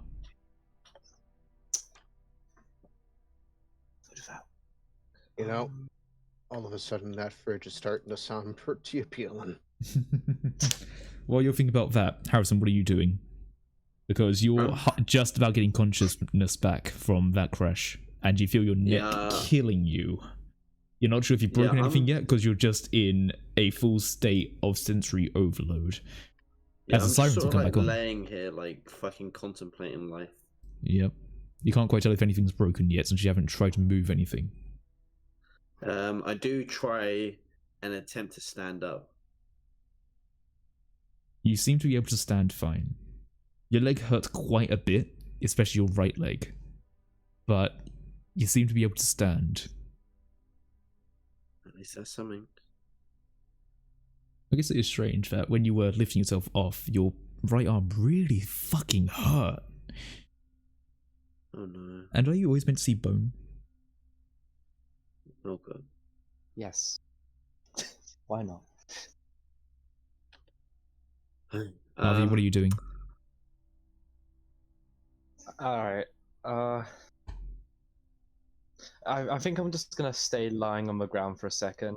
Do I still have, is my gun near me? Was I holding it when I got launched? You don't know where your gun is. Oh shit, okay, that was part of my You plan. were driving with two hands. You don't know where the gun is right now. It could have flown off. You are currently unarmed. Can I look around for my gun? If you want to roll a conflict roll. I feel like I might need to. Is this a plan? Before you do that though, Harvey, what are you doing?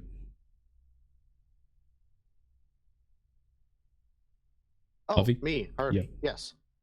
Yeah. Well, how far away are, I suppose, the bulges in the road compared to where I am? I would say about 50 meters. If I were to book it, do you think I could outrun them?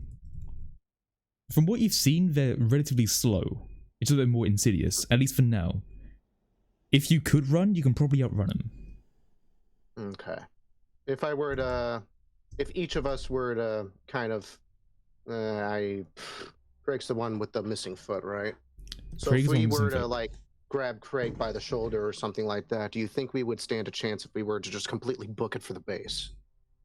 It would be close. But maybe if both of you were able to help out with Craig. Yeah, I reluctantly suggest that in a very panicked mode. I mean, talk it out. You've just been in a car crash.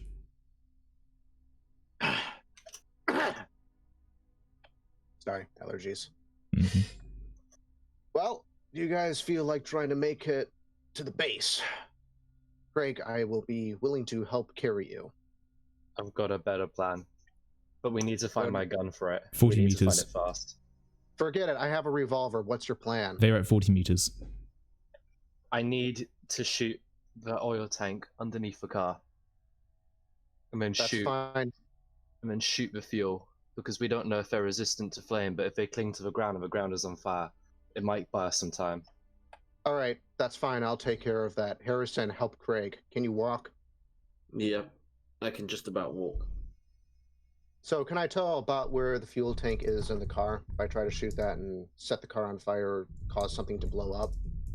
I mean, yeah, you could shoot the fuel tank if you want to. I'll shoot the fuel tank as soon as everyone's out of the way.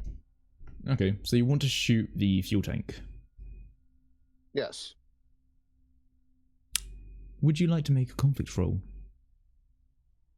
Suppose I'll have to. Very And well. you did hear me when I said, as soon as everyone's out of the way. Yep, as soon as everyone is out of the way. So basically, you try going as far as you can. They've caught up to you quite a bit in your talking, so they're now at about the 30-meter area. But that is, you hope that'll be just about far enough to be able to do it. Because right now, if you don't shoot it now, you don't have much more of a chance. So I want you to roll the 3d6 and then roll one more d6 afterwards, and hope you get a 5 on that one. Yeah, I'm probably going to end up killing myself, but that's I also okay. want to remind you that your old friend did not get in the car. Fuck. Yeah, if you went off without him. Rip. Double Rip. fuck. Draw one more dice, 1d6. Come on. Oh, fuck. One more thing. You have one other thing. Don't forget. Yep, I do. And I'm sorry it's come to this. Now, bear in mind the situation. And you need to leave. You see someone there. Are they really going to help out? Do they really deserve it? Is it about time to embrace what you truly are? You know what? Fuck you people. It is at this point I actually use what rounds I have left. I shoot Harrison in the shoulder, and I trip Craig, and I make a break for it. I shouldn't have given you that. You Craig, you knew all along, but you never said anything. Harvey, roll those dice. As Harrison, you get shot, or maybe get shot. Let's see if he is able to get a success from all this. If he's able to successfully betray you, let's see what happens. God, I'm at least gonna be the last one to die, you fuckers! You fucking human waste of space! They got you into this crash, and by hell, you're gonna be one that gets out. You better roll those dice and hope you fucking live. What roll am I making here? You're re-rolling everything. Your hope dice and the other dice. Okay. You had no successes, so you might as well. Okay, because I have the memory capacity of an eggplant, tell me exactly what to roll. You're rolling 3d6 and 1d6. 6. This will be your new roll, because you've embraced your brink. Fuck. Shit. You might as well just roll your other dice and see. No. Now, I do get narrative control on this, though. But don't burn your brink just yet. You get to keep it because you've succeeded. And let me narrate what happens. Harrison, you don't see it happen, but as you start to get up and you start checking your arm, immediately you get shot in the shoulder. And at first you think maybe the lead is a great shot, but you see a smoking gun from Harvey. As he looks you dead in his eyes, almost glazed over, as he just screams at you and calls you the most useless sack of shit you've ever seen. He then goes over to Craig, and as he is trying to stand, simply kicks him down again, and maybe even gives him an extra little tap in the mouth just because of the fact he can't fucking drive for shit. But as he is the only one who is able to, he then sprints off and leaves you behind. Do you still shoot a fuel tank, though? No. Very well. I do not. He's given you that mercy. He has not shot the fuel tank, but you are now left with the car, and Harvey has dashed off to Miramar base. We'll get back to him in a moment, but what are you two doing? Harrison, you are now shot in the shoulder, and you are in a mangled mess after the crash of the car, and Craig, you are down on the ground, and they are coming towards you now. I know what has to be done. Alright. What are you doing? What? I can't get Harvey back because I have one leg and I have just been kicked to shit, so that's not going to be very good. But Harrison can probably maybe make it up to Harvey. Maybe he could catch up, I don't know, if I can hold them off. So, what do I actually have on me? That is a thing. You don't really have much on you, because last time I checked, it was Harvey who had the phone light at maybe about 30-ish%, 20%, and then it was Harrison who maybe had the lantern light, which, to be brutally honest, at this point is probably broken. You both are in the dark. Can You both I are in the look dark. for my gun one last time? You can certainly look if you want to, What and would hope the you can roll find be? it. You're rolling 3d6. Alright. It's not die yet. Shitting hell.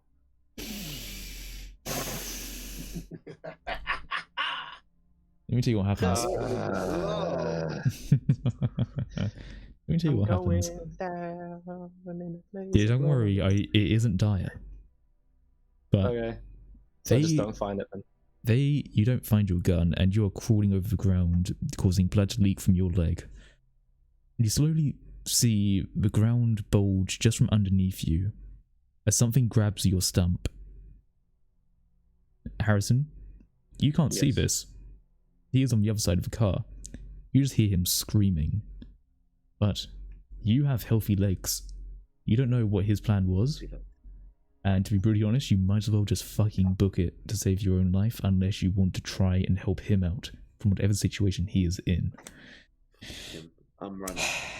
But we will get to the truths for that. But only true truths can be spoken.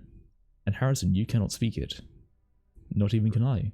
These are down to Craig and Harvey. The two people that have just been betrayed. The key in the betrayed. As they get truths that could really change the tide of things. Something that is powerful.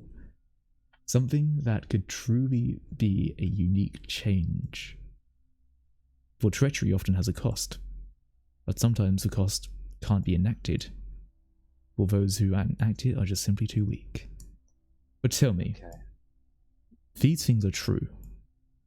The world is dark. Craig, what is your truth? I don't know if you'll let me have this, but can I say that I find my gun? You can say that. Well, then I find my gun. Alright, Harvey, what is your truth? I have almost made it to the front entrance of the base. Okay. Finally. And at least I And- am still alive. I am probably not going to survive and be alive. Okay, Craig. I'm going to start with you. My first plan of action. You have a gun. I don't know if this will work as my moment, but I'm pretty sure he wouldn't make it out without me giving him my gun. So I want to give Harrison my gun. You want to find hope when you save a life. Now, would you say that giving him a gun is going to be able to save his life? Because here's the thing I see. Are you willing to do a martyrdom for him? Yes, that was my plan all along. I wanted to shoot the fuel tank, and then if they managed to get past, I wanted to let them take me so they didn't take the other two. But then I got betrayed, so that sucked ass. So you want to give him the gun and tell him to run? Yes. You have 2d6. Hmm? No. Go on. I'm just saying, if you want to do it, you have 2d6. Harvey, you are close to the gates, and you currently don't see anyone there, but the gates are closed. I'll get back to you later. Is What there do you want like to do? some kind of Where? You see something on top of the building, but you don't know. I rolled. Burn your moment. I was about to say there's going to be a dire conflict, but you appear to have already rolled. But I think we already knew that. Yeah. Yeah, you were fucked. That was a dire conflict. But you did already roll. But unfortunately you cannot do that, for you have burned your moment and have failed. How can I fail giving a gun to someone? I'll tell you how. Shoot yourself first. Quite simply, you throw the gun over, but from your position, it simply goes and clashes with the police car, and it goes in between the car and the truck. Your last cries, Harrison, are to get him to run, and that is as you slowly look down and you see yourself slowly being dragged deeper into the cold, dark earth, darker than the area around you, darker than anything that you've ever seen in your life. And you slowly start to realize that things are not going to be okay as you go deeper into the ground. And you see them, the size of a dog, yet with a body as large as you. A large, thick and fat creature with appendages slowly dragging you into its grinning, gaping maw. As you feel thousands of teeth slowly shred you piece by piece. What is your last thoughts at this moment? Can I not? Am I gonna die 100%? Can I not just use my brink? Because my You brink cannot. is. You've tried to burn your moment. It's absolutely perfect for this. You have tried to use your moment, but they will not listen to you. What is your last words? Are you going to try and communicate to no ears? I will scream as loud as I can. I don't know. Something stupid. Bush did 9/11, and then I'll die. Very well. Oh. With those last words, you are dragged into the ground and the dirt comes over you. Greg, thank you for playing. Could you please mute your mic as we get to the last candle? So, this is the last stand. Any conflict that is failed here will result in a character death. This is the moment where your characters can do as they like to try and survive, but in the end they are going to fail. So, there's simply two truths that can be said. These things are true. The world is dark. Finally.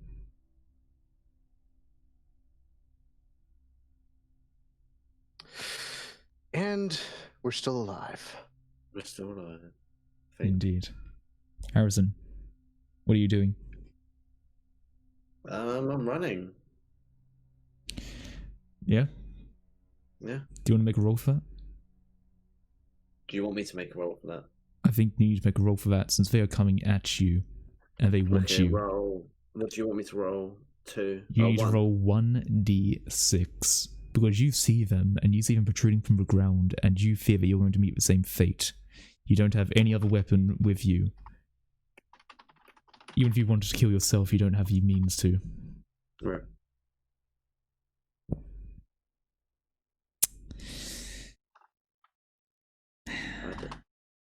Do you want to narrate what happens, or do you want me to? I'll go with that. You want me to? Yeah. Alright. You try to run, but in the end you just can't believe it. How everything seemed to be going so well, and how in the space of what seems like only a few minutes, everything has gone to hell. You got into a severe accident and you have been betrayed by someone who you thought you could trust, who seemed to have helped you throughout the whole time. You didn't know what they were capable of, so who could blame you? All you know is that the world is dark, and the ground is darker, as multiple of the enemies slowly come into you, and then they take you appendage by appendage, not even dragging you into the ground, but feasting upon your corpse live there, with fountains of blood spurting from every artery that you have. What are your last thoughts? My last thoughts are, I just wanted a hug, and we left my friend behind. Indeed you did. My last thought basically is, why the fuck did he betray us? Indeed. Being shot and mental illness. Now, could you please mute your mic? We have one more player. Harvey. Chaos. You have done what you can to survive, but we are now at a point where, in the end, it's all futile. You get to the guard. at the station. He told you to drop your gun. Okay, I carefully set the gun down and I yell, "All right, I'm unarmed. I have nothing. Please let me in." You think I'm goddamn stupid, don't you? Dude, they're right behind me. You can fucking arrest me later. I don't need to arrest shit. I mean, you're a guard. That's kind of your job. Oh no, I'm guarding the good people. You really think I'm gonna let you in after that shit you just pulled? Well, I wasn't gonna pull it on you. How do you know you won't pull it on everyone else in that goddamn chopper? Because I'm unarmed and you can cuff me. That ain't gonna happen like that, mate. I'd call this a Alright, thing of fuck just yourself. desserts. And he simply continues back to his roof. Is there literally any other guard around here? He is the only one. And the gate is locked, but you could try to climb it. I am going to try to climb this then. This is a die conflict. You have 1d6 roll and a hope dice. You have a brink that is active and available to be used as you try to climb this fence, also whilst trying to make sure the guard doesn't notice you, as he's simply gone back onto the top of his roof. Yeah, I can see that he's already gone away. I'm not in sight of him, and I'm going to try to climb over this fence then. And it's just the 1d6 for this, right? It's a 1d6 and your hope dice. Okay. But as you try to climb out of pure desperation, you sacrifice too much to let this simply go like this. You must survive. Yeah. And then the hope dice is one more time. 1d6. If you roll a Just 5, 1d6, it's okay. successful. You have a brink. This is about as well as I was expecting. You have one more brink and there's one more person in and around you. Can you Wait, think of a they're way... both dead. Yes, but, you know, there's also other forms of betrayal. I'd say this guard. He feels pretty safe up on his roof, doesn't he? It would be a shame if he fell off. Well, I'll pick the gun up. And, let's see. I am going to, You see a few boxes by the side where you could probably jump onto a roof if you wanted to. Yeah, I can kind of see that. And, hold on. Sorry, I'm having a hard time focusing again. So, where is the guard adjacent to me? Is he behind the fence? No, he's in front of the fence. What it is, it's basically like a toll booth, but he's standing on the top bit, since he knows about them. And he's standing on the top. And basically, there are a few boxes by the side that he would have climbed up to get to the top. You could use that very same method, but he's basically gone looking in another direction. He thinks you've just given up. Okay, I'm going to put the gun in my pocket then. And I'm going to try to climb up alongside these boxes as quietly as I think I can pull off. And since those things are behind me and making noise, I'm going to assume he's not going to be able to notice me. Yeah, they haven't seemed to come after you yet. Okay. But now is your time. You have one more chance to do something, and you better hope that you get this man, since if he isn't going to let you through, you'll let yourself through. You'll find a way to get yourself out of it. You've done it before. Yeah. Do I have a clear shot from where I'm standing? You could definitely shoot his leg. Get him to cripple down and fall. I'm going to go ahead and just shoot him in the leg then, or at least shoot him as much as I think I can anyway. Roll your dice. That's just a 1d6 then? 1d6 and your hope dice. And that's another 1d6, okay. Mm-hmm. Hello? Hello? You succeed, you betrayer, you bastard. Tell me how you betray this man, who is simply doing his job and trying to keep good people safe. Yeah, see, that's kind of a problem for me. So, seeing as I don't want any witnesses here, I'm going to immediately shoot him in the leg. He's going to crumble, and he actually falls off on my side of the fence and lands on his head with his neck immediately cracking. He's flat out cold. He is not getting up again. I then proceed to search him, and I find another small thing of ammunition, and I also take whatever firearm I think I can get away with. I then proceed to climb on these boxes up into his tower and make my way across the fence. Indeed. You also find the keys on his side as well, if you want to simply go through the gate. You know what? I'm not going to overcomplicate anything, and I'm going to do that instead and lock the gate behind me. Very well. The sound that you've caused definitely caused reverberation through the ground as you see them slowly coming towards you. You know enough by now, they are not stopped by a gate. But they do stop for a snack. As you see the man slowly go into the ground. And you begin to run through the Miramar base. Now, if you were to check your map again, you'd realize that there are many points that are there. And everywhere is dark. What did the announcer say was a point you need to go to? Yeah, I don't remember. You know, it's strange really. You really should have remembered that, but if only you'd remembered which way you had to go. Which one of these landing strips is the area you need to go to? Is there some sort of control tower or anything like that I can crawl up into? You can't see anything, you are just running. You're full of adrenaline and you're just hoping that you can make it to somewhere. But you just can't remember which one it was. And it's right on the tip of your tongue. And you just wish that someone would say it. But no one said help you. Nope. So Where I are you am going to... Oh, shit. Fuck. Also shit. Also, damn it, if I believe that's also appropriate. Where will it be? Other two suckers? They are coming towards you. You have 10 seconds to decide. Tell me where you are going. 10? B42. Answer to life, the universe, and everything. B42. Okay, you run over to B42. Do a die conflict roll. There is nothing there. Go.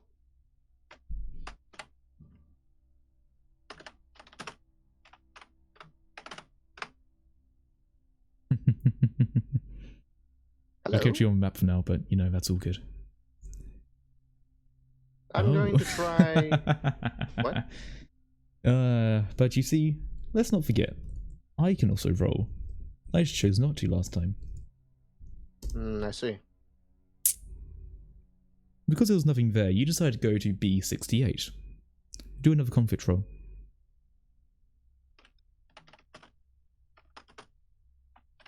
I'm gonna fuck this up, I think. Roll your hope dice. Hey, screw this, I already clipboarded it. Well, kids. Regrets. I've had a few. Indeed, indeed. Would you like to say what happens, or would you like me to? So, I think I'll take this from here. Very Also, well. I see what you're drawing, my dude. Anyway.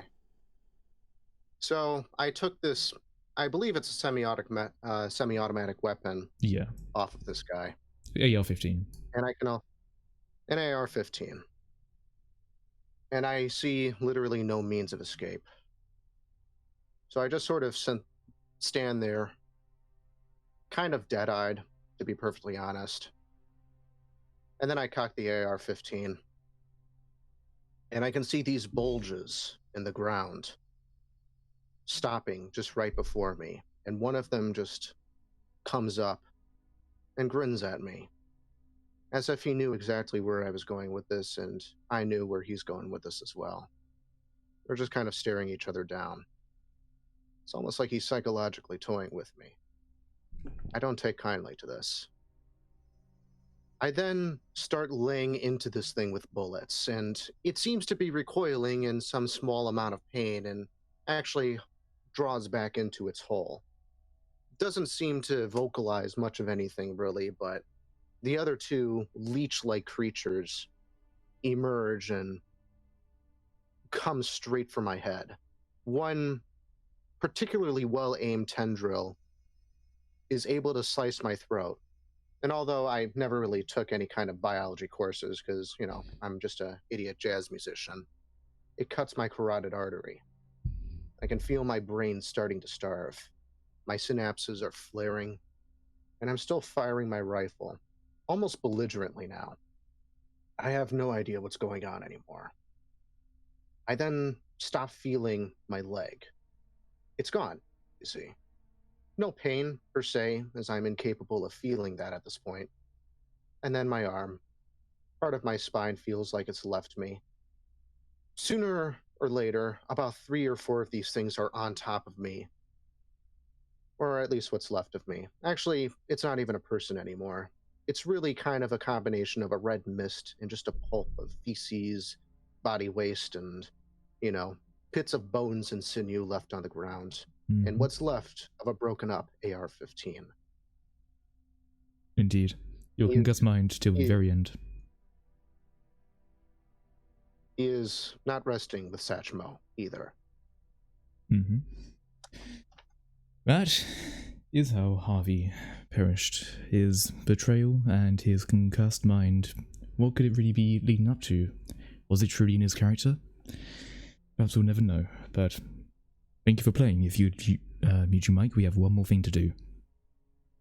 Yes, of course. Before all of this, we had a message from each and every one of them. I will play it now.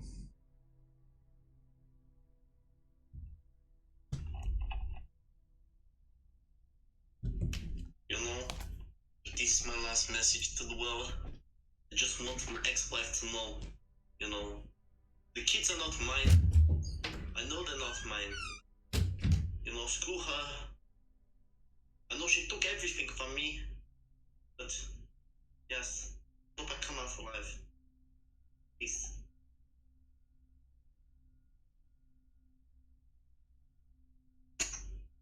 If you find this message, just know that I die not trusting anyone. Tomorrow we are planning to leave and hopefully escape this place, but I don't have any faith. You find this if you're unlucky enough to presume me dead.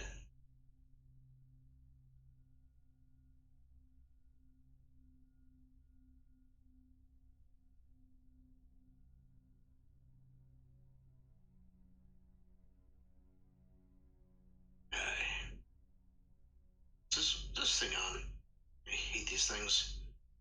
I just want to say that my career has been, I always thought, a very formidable one. And that's how I prefer to be remembered if I don't get out of this damn thing. I don't even know what the hell's going on anymore. The world is a nightmare. But I suppose it always has kind of been for me. I don't fucking know anymore.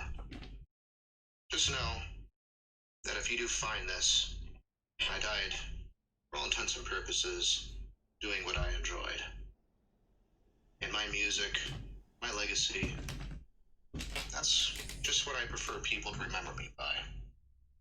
And not everything else. It's all the same. Satchmo, I'm coming for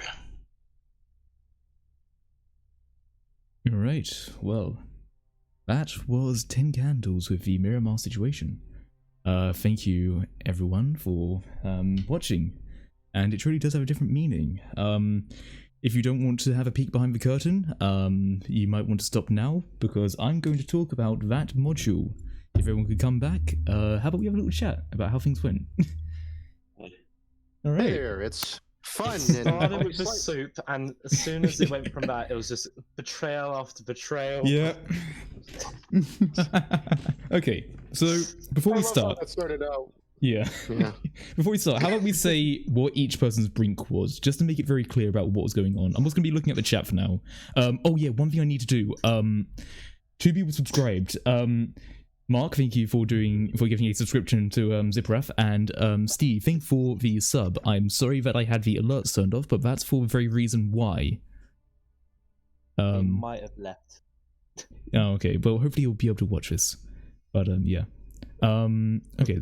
Chaos, are you not updating the tables? Why is my stream? I don't know if your stream was wrong then. Hopefully it wasn't all wrong. Hopefully it was all fine. I'm back. Sorry, AFK. Blood God. Yeah. Okay. Sweet. Okay. Chat seems to be okay. But yeah, let's talk about brinks. Yeah. Let's go down the list. What was each person's brink, just to get it out there? My one was they have seen you cannibalize a person. So I thought I'd do that one as like a last resort sort of thing, like as though it would give you like a surge of power for you, like that whole like placebo effect sort of shit. So that's the brink that I gave you. But we never got to see that, unfortunately. Craig, what was your brink?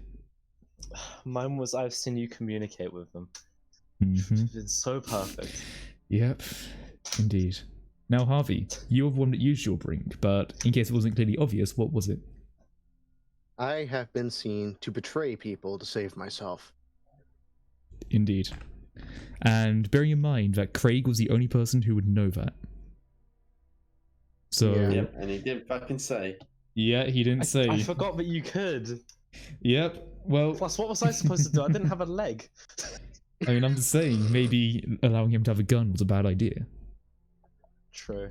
But But- if you are still in the chat, by all means ask some questions, because I'll just generally talk about the module and things like that, and what I generally had a rough idea for. Because, put it this way, let's talk about the map, shall we? I made it purposely shitty, just so that it was significantly harder to actually read. Now, here's the thing I had planned. You know that shootout bit with the guy on the roof? I did not really intend for that to really happen then.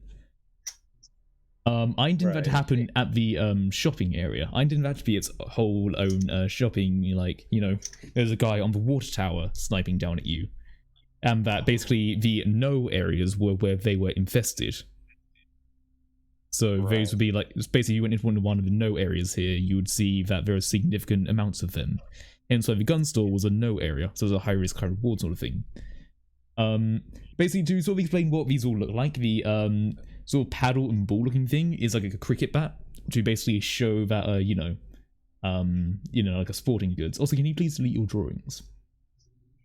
Yeah, about that. I don't know. Don't worry, I did it. I'm just checking that I didn't delete the drawing over here. No, it didn't. Good. But yeah, so that's what I tried to get that done as. It's just obviously it's quite sort of hard to draw that. But yeah. We also have a statue, obviously. We also had a jerry can over here, which I meant to be a fuel station. Because put it this way, if you hadn't crashed a cop car, you wouldn't need to get fuel. But you obviously crashed a cop car. So, I also fully intended for you to get to someone called Ray's truck and use a truck instead. But I realised that you guys weren't probably going to go that far, so I thought, fuck it, I'll just do that. I mean, we spent half the fucking time in the second room. Yeah, exactly. In the fridge. Yeah. Yeah, I know. I would have been fine if I stayed in you my guys fridge. spent about 1.5 hours in the apartment building alone. Hence I was trying to rush you guys out of there, because I knew then I'd start getting the candles down. Which, I can't really introduce them there. Hence why I did the whole thing with the cat. Was them whatsoever inspired by 106? No. No? No, I didn't use SCP-106 as an inspiration. Like, they use their tentacle like appendages to drag you into the ground. That sounds like a... Oh god, I'm gonna sound Don't sad when I do say it. It's an Among Us thing, isn't it? No, it's not. It's nothing like that. Really? No, I just put it this way. My inspiration actually for it was by another 10 Candles game by Ivan Van Norman, where he had creatures that effectively came from the ground and ate people from the ground. But I thought I'd adapt it very slightly, just so they could have the appendages to drag people down as opposed to them coming out. So that was like my sort of thing with that. But yeah, you use the truth to give you a large advantage, like early on finding fully charged hyper. You could have, yeah. So if you wanted to, you could have given yourself a truth of I have a torch. Like no one did that. So that's why I made them be quite aggressive, because at the end of the day you had like a phone light as a light when you got outside. And basically the whole idea of an oil lantern is that you only had about 30 minutes in it, so it probably wouldn't have lasted very long if you hadn't smashed it when you drove the car. Yeah, also just to let you know, they can't lock doors. The person that killed the cat was a human who was going to eat the cat. Oh. Wait, what? Wait, what? Who was that? Well, that was someone who you didn't get to meet because you hid. And then you said that the cat was down on the floor in the lower bills. I was like, I don't fucking know, I'm going to say this.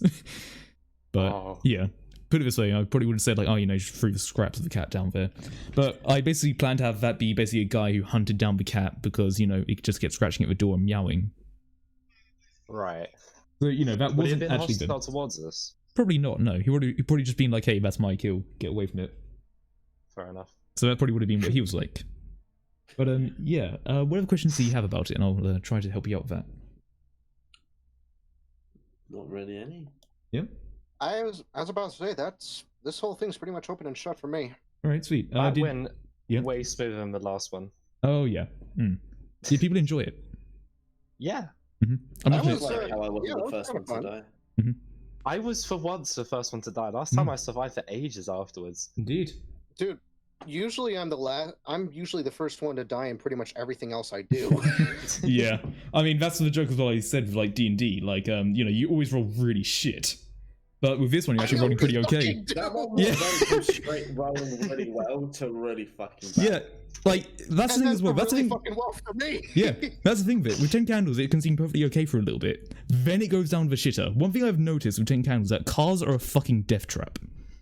Apparently so. Put it this way, when I did a game with Cheese, KM Carroll, oh no, like I did a game with Cheese, KM Carroll, and Blacksky, and they lost like 3 candles in the space of like 5 minutes just from a car. Jesus.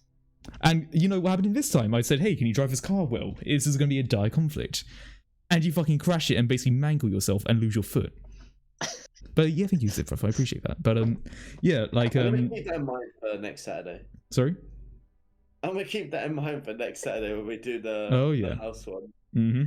Yep. I mean, yeah, that is something to mention. We are going to be doing another game, 10 Candles. I'm going to be doing it with my housemates, so Mark, who is on the call right now, and 2 other people who have basically no experience with tabletop games. So be prepared for a little bit of confusion. Like it's going to be fun. Yep. No, so no, yeah, I that'll be know fun. these housemates. But yeah, We're not gonna make up the first group. yeah. But yeah, I liked how that scenario went. I wasn't very prepared for it, but I feel like how things went, it was good. And I think that from a storytelling narrative, after the crash, it was beautiful. Yeah, It then became one man's Oh, yeah. twisted drive to live. I Oh, tried yeah, so no, hard to sacrifice myself without sacrificing myself. Yeah, exactly. I really wanted to get my moment and then my brink, but Yeah. I mean, here's the thing as well. If you had shot the fuel, I would have said it didn't work because you actually need a fire to then shoot the gas to make it explode. It would have just that's why I leaked out. said I did a second shot to chip it off of the pavement to hopefully create a spark. Gosh, yeah. Yeah. Since I would have put in physics into that. Since I put in physics that, you know, I had a toy fucking slingshot and a heavy soup can.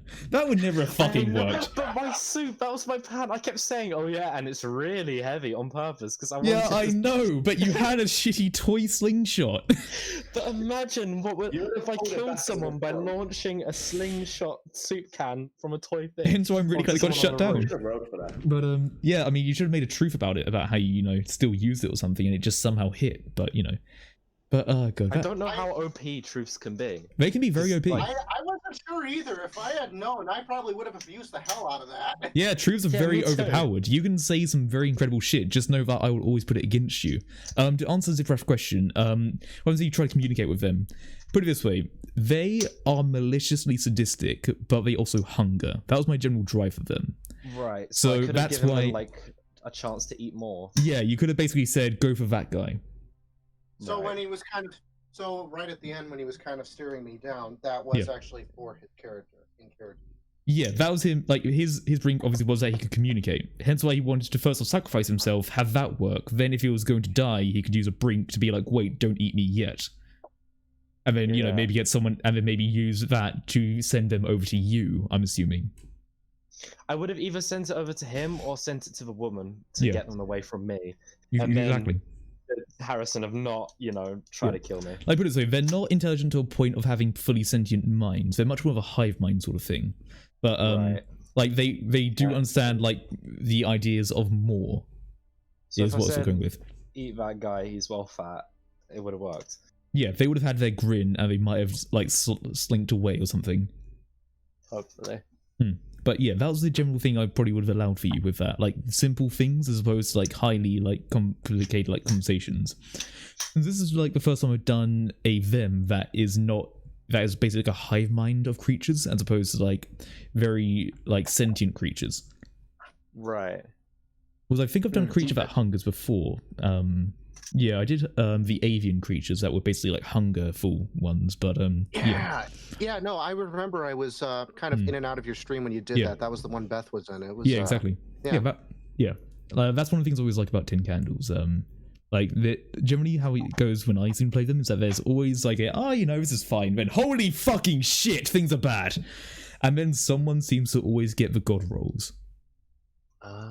That's the general thing of notes of like SCP, like you know, all these streams. So for example, Rusky, you had the roles for the D class I had which a you were playing. 666. Exactly. Oh yeah, I remember that actually. Yeah. And you know, in SCP you had good roles. In my first ever scenario, Cheese was one that had the good roles. In my second ever scenario, which was the airport, Blacksky had the good roles. And now, you, Nick, have the good one for this one. But yeah. Yeah, that was tough. Yeah. Also, I did think I would really try to do a sneaky thing of having you remember which gate was being mentioned as the extract point. You must have known I have a shitty memory, my dude. I honestly don't remember. I just thought, you know, no one's going to listen to the brief in that much detail. So I thought, okay, let's do that. Because really honest with you, I try to pick out details like that, but frankly, I just couldn't hear it that clearly. Yeah, exactly. So like I said B25 as like the like speaker like intercom. Because that's sort of what B25. That's what they said. So if you'd gone to B25, that would have been successful. And I've put in 42, so I thought, okay, someone's going to think it's that one. And I'm so glad you picked that. Yeah, put it this way. If they'd gone to the right one, they would have met up with some form of like army officer. And it would have been them trying to hold off for a bit longer. And either they are able to fly off and then have a malfunction of the helicopter, doing having a helicopter crash, or the helicopter arrives in but is actually never able to come in because of the issues. So either they get left behind all the time, or the helicopter has a crash and they get succumb to it from there. That was my general planning with that sort of part. Didn't you know you can't live in this game? So it's always what a way if to he try. kept getting lucky rolls? Like, what if he said he jumped out of the helicopter and he got like a lucky roll, and then I'd have him swung? basically brain dead. Fair enough. That's what I probably would have done in the end. Because like I was trying to also like lean into the fact of your concussion as well, and like try to lean that into the idea of, oh, you're just fucking shooting everyone now. All right then. Like I was also like trying to like realistically implement a concussion as well. Yeah, I think I'm gonna head off now. Yeah, all good. Yeah, you're gonna head off for now. I mean, I'll just be here talking about stuff of the game, just give you a peek behind the curtain. I'll speak I to kind of you, need to as well, later. actually. Yeah, right. See you. But it's nice speaking to you guys. Yeah, but yeah. Also, Yes, one more thing before you go. This whole map is based on a real place in California, so I tried to like base it off that to a degree. It's just I couldn't find out where like particular things was. So if you take a look on Google Maps and Miramar, you'll see a place called Carroll Road, which is CR, and Miramar Road, which is MR. You'll see that the runways are more or less exactly the same as that, and you'll see that general like linear like lines and the roads are more or less matching to a particular part of it. It's Miramar in San Diego, right? San Diego, yeah. Is that California? I can't remember, but yeah.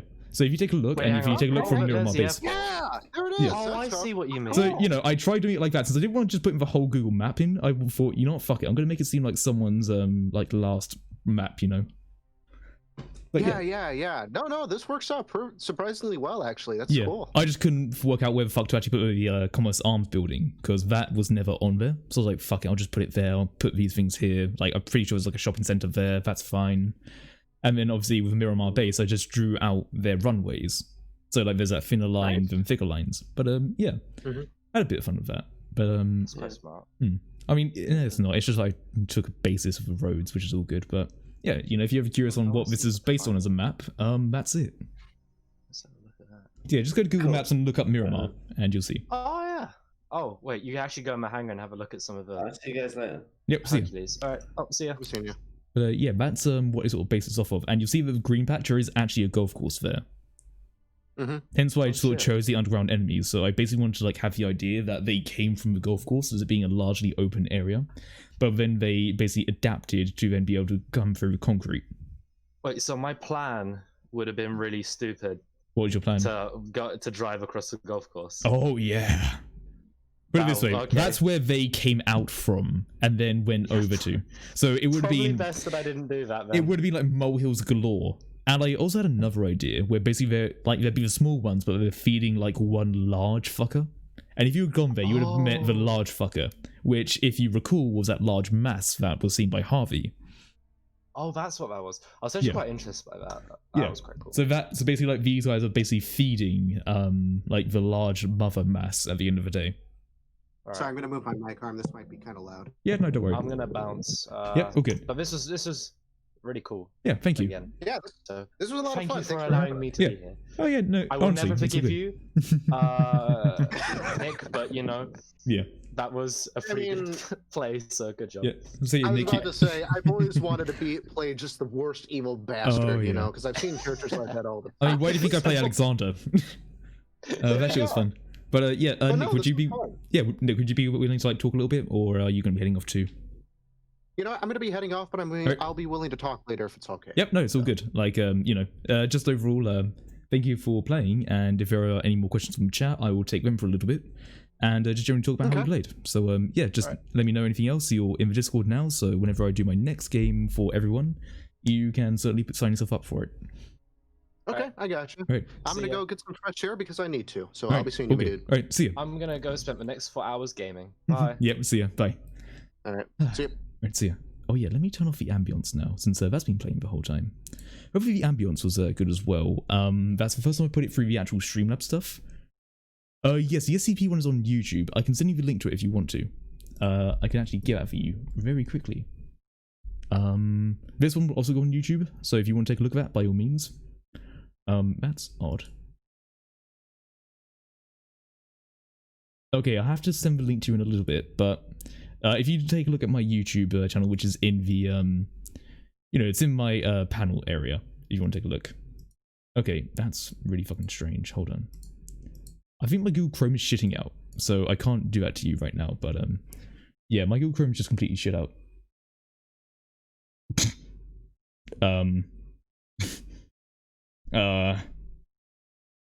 Yeah, no, that's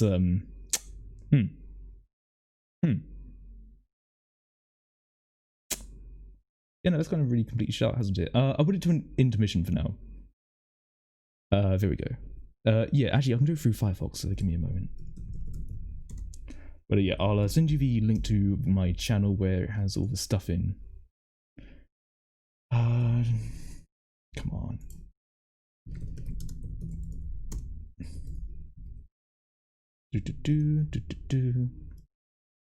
Let's see what we got here. Here it is. This is a 3 hour and 48 session, so it's roughly the same length as you have right now. So that's good. That is the link to it. There is also one other episode of 10 Candles on there from my second ever game. Since this is my fourth ever game of doing 10 Candles, so, I'm still very much learning the, system and DMing and talking about things. So, I'm still trying to get there. But maybe one day I can feel confident enough to do a full-on D&D campaign. Who knows? Or even just a one-shot. But yeah, I just really love 10 Candles because of the fact it is just a game you can just pick up and do. If you've got spare 3 hours, you can just pick it up, and you don't need to worry about continuing it. Because at the end of the day, you could just have everyone die. Which is, like, very therapeutic with the game. Which is why I highly recommend it as a game for first-timers, because, it's a game where you don't need to worry about creating a character and worry about keeping that character alive. It's just a matter of playing the game. Which is why I really do like the game. It's very nice. It's 10 quid on Cavalry Games, I believe. I'm not sponsored, just heads up. But yeah, no, I like it. And whilst I do probably over-prep with the ideas of maps and things like that. Oh yeah, the truth mechanic is great. Because, put it this way, if they wanted, they could just say they found a hand grenade. They can't say that they will live, but they could just say that they have a hand grenade if they want to. That's something you can generally do, and it actually happened on one of the 10 Candles series versions I watched, where someone just said they found a hand grenade, which was quite amusing. I'm just going to try to get something out of my teeth, sorry, hold on. Oh god. Yeah. Anyway, I'm going to sort out my alert box as well. Is this working now? Hell yeah! There we go. Yep, that's working now, good. Yeah, on 10 Candles I have it muted, just because of the fact, I wanted to tell them to do that, but I wasn't sure if you want to know backseat gaming. I mean, put it this way, I don't look at the chat. I like to focus just on the game. By all means, you can give suggestions, and I know that they generally hop into the chat quite a bit and just talk about things. But yeah, like I'm just taking a look at some things that have been said now. Yeah, like cat's dead. Searched for him, found map, and got scared by a cat. Yeah, it's good. It's very good. Guy like go one who ran for it. Yeah, they were very careful in the start, hence why I wanted to get them outside of the apartment building, so I felt like they were too safe. And if they'd stayed much longer, I would have had them come up the stairway, is the thing. Is that, they didn't. But yeah, Tin Candles, I truly do love the system. It's simple but very effective.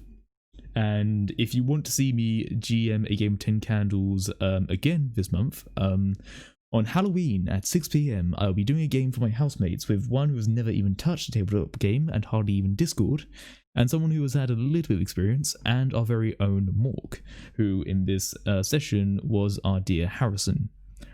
But yeah, for once he wasn't the first one to die, which is something you'll see from all the other videos. But yeah, Tin Candles is a very fun game, if I do say so myself. I'm going to be sitting around for a little bit longer, just answering a few things, and you know, just taking a look at some other things in the general Discord server, and yeah, it's all good. Right, I'll be able to get a chance. All right, sweet. But yeah, if you've got any more questions, just let me know, because once you say, like, you know, you got no more, I will probably end up calling it. But yeah, now is the time to start getting people to clear out their rooms.